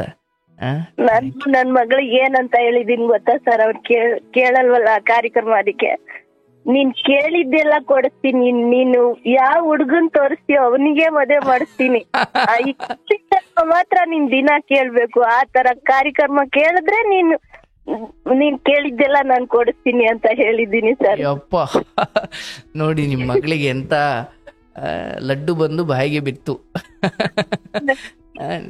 ನೋಡಿ ಹುಡುಗಿ ಮದುವೆ, ನೀನ್ ತೋರಿಸಿದ ಹುಡುಗನ್ ಮದುವೆ ಮಾಡ್ತೀನಿ ಅನ್ನೋದು ಎಂತ ಆಫರು ಸರ್. ಯಾಕಂದ್ರೆ ಇದೆಲ್ಲ ಕಷ್ಟ ಸುಖ ಎಲ್ಲ ಕೇಳಿದ್ರೆ ಅವ್ರ ಪಾಡಿಗೆ ಅವ್ರಿಗೆ ಜ್ಞಾನೋದಯ ಆಗುತ್ತೆ ಸರ್. ನಿಜ ನಿಜ ನಿಜ ನಿಜ ನಿಜ ನಿಜ. ಸರ್, ನನ್ನ ಪ್ರಕಾರ ನಿಮ್ಮ ಮಗಳಿಗೆ ಕೊಟ್ಟಿರುವ ಅತಿ ದೊಡ್ಡ ಗಿಫ್ಟ್ ಇದು. ಸರ್, ಯಾಕಂದ್ರೆ ಅವರವರ ಸಂಕಷ್ಟಗಳನ್ನ ಅವರವರೇ ನಿಭಾಯಿಸ್ಕೊಳ್ಳೋ ಶಕ್ತಿ ಬರೋದು ಹೀಗೆ ಇನ್ನೊಬ್ರು ಕಥೆಯನ್ನು ಕೇಳಿದಾಗ. ಹೌದು ಸರ್. ಅದು ಇನ್ನೊಬ್ರ ಕತೆ ಕೇಳಿನೇ ನಾನು ಇಷ್ಟು ಸ್ಟ್ರಾಂಗ್ ಆಗಿರೋದು ಸರ್. ಇಲ್ಲ ಅಂದ್ರೆ ತುಂಬಾ ವೀಕ್ ಇದ್ದೆ, ಇನ್ನ ತುಂಬಾ ವೀಕ್ ಆಗಿದ್ದೆ. ಆಮೇಲೆ ತುಂಬಾ ಅಳ್ತಿದ್ದೆ. ಇವಾಗ ಅಷ್ಟು ಅಳಲ್ಲ ಸರ್ ನಾನು. 3 ತಿಂಗಳಿಂದ ಈ ಕಡೆ ಅಷ್ಟು ಅಳ್ತಿಲ್ಲ ಸರ್ ನಾನು. Super super. ಯೋಚನೆ ಮಾಡ್ಬೇಡವ, ನಿನ್ನ ಮಗ ಕೂಡ ಖಂಡಿತ ಬದಲಾಗ್ತಾನೆ. ನಿನ್ನ ಮಗ ಮನೆಗೆ ಒಬ್ಬ ಪ್ರಯೋಜನ ಇರೋ ಒಬ್ಬ ಅದ್ಭುತ ಮಗ ಆಗ್ತಾನೆ. ಈ ಸಮಯದಲ್ಲಿ ಆತನ ವರ್ತನೆ ಅಥವಾ ಆತನ ವಿಚಾರ ಇದನ್ನ ಬದಲಾವಣೆ ಮಾಡುವ ನಿಮ್ಮ ಪ್ರಯತ್ನವನ್ನ ಸದ್ಯಕ್ಕೆ ನಿಲ್ಲಿಸಿ. ಅದು ತಾನಾಗೆ ಆಗುತ್ತೆ. ಮತ್ತೆ ಅದು ಇನ್ನೊಂದು ಹೆಣ್ಣಿನ ವಿಚಾರದಲ್ಲಿ ಆ ಹೆಣ್ಣು, ನಿಮ್ ತಂಗಿ, ನಿಮ್ ಮಗಳೇ ಹೇಳ್ತಿದ್ರು ನಮ್ಮ ಅಣ್ಣ ಒಬ್ರು ಲವರ್ ಇದ್ದಾರೆ ಅಂತ. ಆ ಹೆಣ್ಣು ಮಗಳಿಗೆ ನೀವು ಹೇಳ್ಬೇಕು ಪರ್ಸನಲ್ ಆಗಿ, ಸೊ ಇದನ್ನ ಸರಿ ಮಾಡುವ ಜವಾಬ್ದಾರಿ ನಿಮ್ದು ಅಂತ. ಅಂಡ್ ಅದರ್ವೈಸ್ ಮುಂದಿನ 4-5 ತಿಂಗಳ ಒಳಗಡೆ ನಿಮ್ಮ ಮಗ ಖಂಡಿತ ಸರಿ ಹೋಗುತ್ತಾನೆ. ಬಟ್ ಈಗ ನೀವು ಆರೋಗ್ಯ ಕಾಪಾಡಿಕೊಳ್ಳೋದು, ಯಾಕಂದ್ರೆ ಮಕ್ಕಳಿಗೆ ನಾವು ವಯೋಸಹಜವಾಗಿ ಬರೋ ಕಾಯಿಲೆಗಳು ಬೇರೆ, ಬಟ್ ನಾವೇ ಟೆನ್ಷನ್ ತಗೊಂಡು ಅವರಿಗೆ ನಾವು ಭಾರ ಆಗಬಾರ್ದು. ಭಾರ ಆಗ್ತೀರಾ ಅಂತಲ್ಲ, ಬಟ್ ಬದುಕು ಕಷ್ಟದಲ್ಲಿ ನಡಿಬೇಕಾದ್ರೆ ನಮ್ಮ ಆಸ್ಪತ್ರೆ ದುಡ್ಡಿಗೆ ಅವರ ಅರ್ಧ ಆದಾಯ ಹೋಯ್ತಾ ಇದ್ರೆ ಬೇಸರ ಅನ್ಸ್ಬಿಡುತ್ತಲ್ವ ನಿಮಗೇನೆ. ಆಗೋದು ಬೇಡ. ಆದಷ್ಟು ದುಡೀರಿ. ಮಗಳು ಮಗ ನಗನಗ್ತಾ ಇರಿ. ತಪ್ಪುಗಳು ಎಲ್ಲರೂ ಮಾಡ್ತಾರೆ, ಬಟ್ ನಿಮ್ ತಂಗಿ ನಿಮ್ ಮಗಳೇ ಹೇಳ್ತಾ ಇದ್ರು, ಬೆಳಿಗ್ಗೆ ಅಮ್ಮನ ಮೇಲೆ ರೇಗ್ತಾನೆ, ಸಂಜೆ ಬಂದು ಸಾರಿ ಕೇಳ್ತಾನೆ. ಹಂಗೆ ಮಾಡ್ತಾನೆ ಸರ್. ಅಂದ್ರೆ ಒಳ್ಳೆ ಗುಣ ಇಲ್ಲ ಅಂತ ಅಲ್ಲ. ಮನೇಲಿ ಇಲ್ಲ ಸರ್, ಅವನು ಊರ್ಗ್ ಹೋಗಿದ್ದಾನೆ. ಮನೇಲಿ ಇರೋದೇ ಕಡಿಮೆ ಅವನು ಭಾನುವಾರ. ಆಯ್ತವ, ಆಯ್ತು. ನಿನ್ನ ಮಗನಿಗೆ ಯಾವ ಅಪಾಯವೂ ಪ್ರಾಣಾಪಾಯವೂ ಇಲ್ಲ, ಒಳ್ಳೇದಾಗುತ್ತೆ. ಎಷ್ಟು ಭಯ ಬೀಳ್ತೀಯೋ ಹಂಗೆ ಆಗುತ್ತಮ್ಮ, ನೀನ್ ಭಯ ಬೀಳ್ಬೇಡಮ್ಮ, ನಾನ್ ಚೆನ್ನಾಗಿರ್ತೀನಮ್ಮ ಅಂತಾನೆ. ಆದ್ರೂ ನನಗ್ ಭಯ ಸರ್. ಏನು ಆಗಲ್ಲ, ಏನು ಆಗಲ್ಲ. ನಾನ್ ನಿಮ್ಗೆ ಭರವಸೆ ನೀಡ್ತಿದ್ದೀನಿ ತಾಯಿ, ಏನು ಆಗಲ್ಲ. ಧೈರ್ಯವಾಗಿರಿ. ನಿಮ್ಮ ಮಗ ನಿಮ್ಮ ಮುಂದೆ ಚೆನ್ನಾಗಿ ಬದುಕ್ತಾನೆ. ಆಯ್ತು ಸರ್. Thank you sir. ತುಂಬಾ ಸಮಾಧಾನ ಆಯ್ತು. ನನಗೆ ಎದ್ದು ಕುಣಿಬೇಕು ಅನಿಸ್ತಾ ಇದೆ ಸರ್ ಇವಾಗ. ಅಯ್ಯೋ ದೇವ, ಆಗಾಗ ಫೋನ್ ಮಾಡ್ತಾ ಇರಿ, ನಾವ್ ನಿಮ್ಮ ಸಂಪರ್ಕದಲ್ಲಿ ಇರ್ತೀವಿ. ಏನೇ ಸಮಸ್ಯೆ ಇದ್ರು ಫೋನ್ ಮಾಡ್ತೀನಿ ಸರ್. ದಯವಿಟ್ಟು ದಯವಿಟ್ಟು. ಯಾರು ಇಲ್ಲ ಹೇಳ್ಕೊಡೋರು. ಖಂಡಿತ ಮಾಡುವ, ಮಾತಾಡ್ತೀನಿ. ಬದಲಾದ್ಮೇಲೆ ಒಂದ್ ಫೋನ್ ಮಾಡ್ತೀನಿ ಸರ್. ಶೋರ್. ನಿಮ್ ಮಗಳಿಗೆ ಹೇಳಿ ಮಾಡ್ಕೊಡ್ತಾರೆ. ಆಯ್ತು ಸರ್. ಒಳ್ಳೇದಾಗ್ಲಿ, ಒಳ್ಳೇದಾಗ್ಲಿ ತಾಯಿ. ತುಂಬಾ ಖುಷಿ ಆಯ್ತು ಸರ್. ತುಂಬಾ thanks sir. God bless you. ನಿಮ್ಮ ಮಗಳಿಗೂ ಒಳ್ಳೇದಾಗ್ಲಿ, ನಿಮ್ಮ ಮಗನಿಗೂ ಒಳ್ಳೇದಾಗ್ಲಿ. ಆದಷ್ಟು ಬೇಗ ನಾನೇನೇನು ನಿಮಗೆ ಭರವಸೆ ಕೊಟ್ಟಿದ್ದೀನೋ ಅವೆಲ್ಲವೂ ಈಡೇರಲಿ. ಬಹಳ ಮುಖ್ಯವಾಗಿ ಮುಂದಿನ 3 ವರ್ಷದ ಒಳಗಡೆ ನಿನ್ನ ಮನೆಯ ಕನಸು ಈಡೇರಲಿ. ಶುಭವಾಗ್ಲಿ ತಾಯಿ. ಆಯ್ತು ಸರ್, ಅದೇ ನನಗ್ ತುಂಬಾ ದೊಡ್ಡ ಕನ್ಸು ಸರ್. ಒಳ್ಳೇದಾಗ್ಲವ.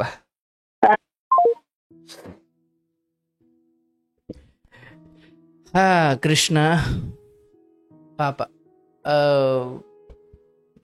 ಲಾಕ್ಡೌನ್ ಸಮಯದಲ್ಲಿ ಮನೆ ಯಜಮಾನನನ್ನ ಕಳ್ಕೊಂಡಾಗ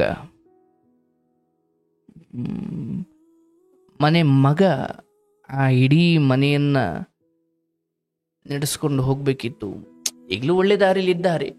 ಬಟ್ ಏನೇ ಆಗಲಿ, ಮನೆಯಲ್ಲಿ ಒಬ್ರಿಗೊಬ್ರು ಅಲ್ಲಿ ಆದಾಯ ಕಡಿಮೆ ಇರಲಿ, ಏನೋ 1000 ಸಮಸ್ಯೆ ಇರಲಿ, ಒಬ್ರಿಗೊಬ್ರು ಮಾತುಕತೆ ತುಂಬ ಶಾಂತವಾಗಿರಬೇಕು. ಸರಿ ಅಮ್ಮ, ಆಯಿತು ಹೋಗ್ತೀನಮ್ಮ, ತೊಂದರೆ ಇಲ್ಲ. ಅಮ್ಮ ಏನು ಅಂದ್ಬಿಟ್ರ ನೀನು ಮೌನವಾಗು, ನೀನೇನು ಅಂದ ಅಮ್ಮ ಮೌನವಾಗು. ಇಬ್ರಿಗೊಬ್ರು ಮಾತು ಕೊಡೋಕೆ ಶುರು ಮಾಡಿಕೊಂಡ್ರೆ ಅಲ್ಲಿ ಹಣ ಇಲ್ಲ ಅನ್ನುವ ಬಡತನ ಒಂದು ನೋವಾದರೆ, ಪರಸ್ಪರ ಮಾತಿಗೆ ವಾಗ್ವಾದ ಕೀಳದು ಬಿಟ್ರೆ ಅದು ಬಹಳ ದೊಡ್ಡ ಬಡತನಕ್ಕಿಂತ ಕೀಳದು, ಬಡತನಕ್ಕಿಂತ ನೋವು. ಅದಾಗಬಾರ್ದು ಅಂತ. ಒಳ್ಳೇದಾಗ್ಲಿ. ಆ ಮಗಳ ಕಾನ್ಫಿಡೆನ್ಸ್ ನನಗೆ ಬಹಳ ಇಷ್ಟ ಆಯ್ತು. ನನಗೆ ಒಳ್ಳೇದಾಗ್ಲವ.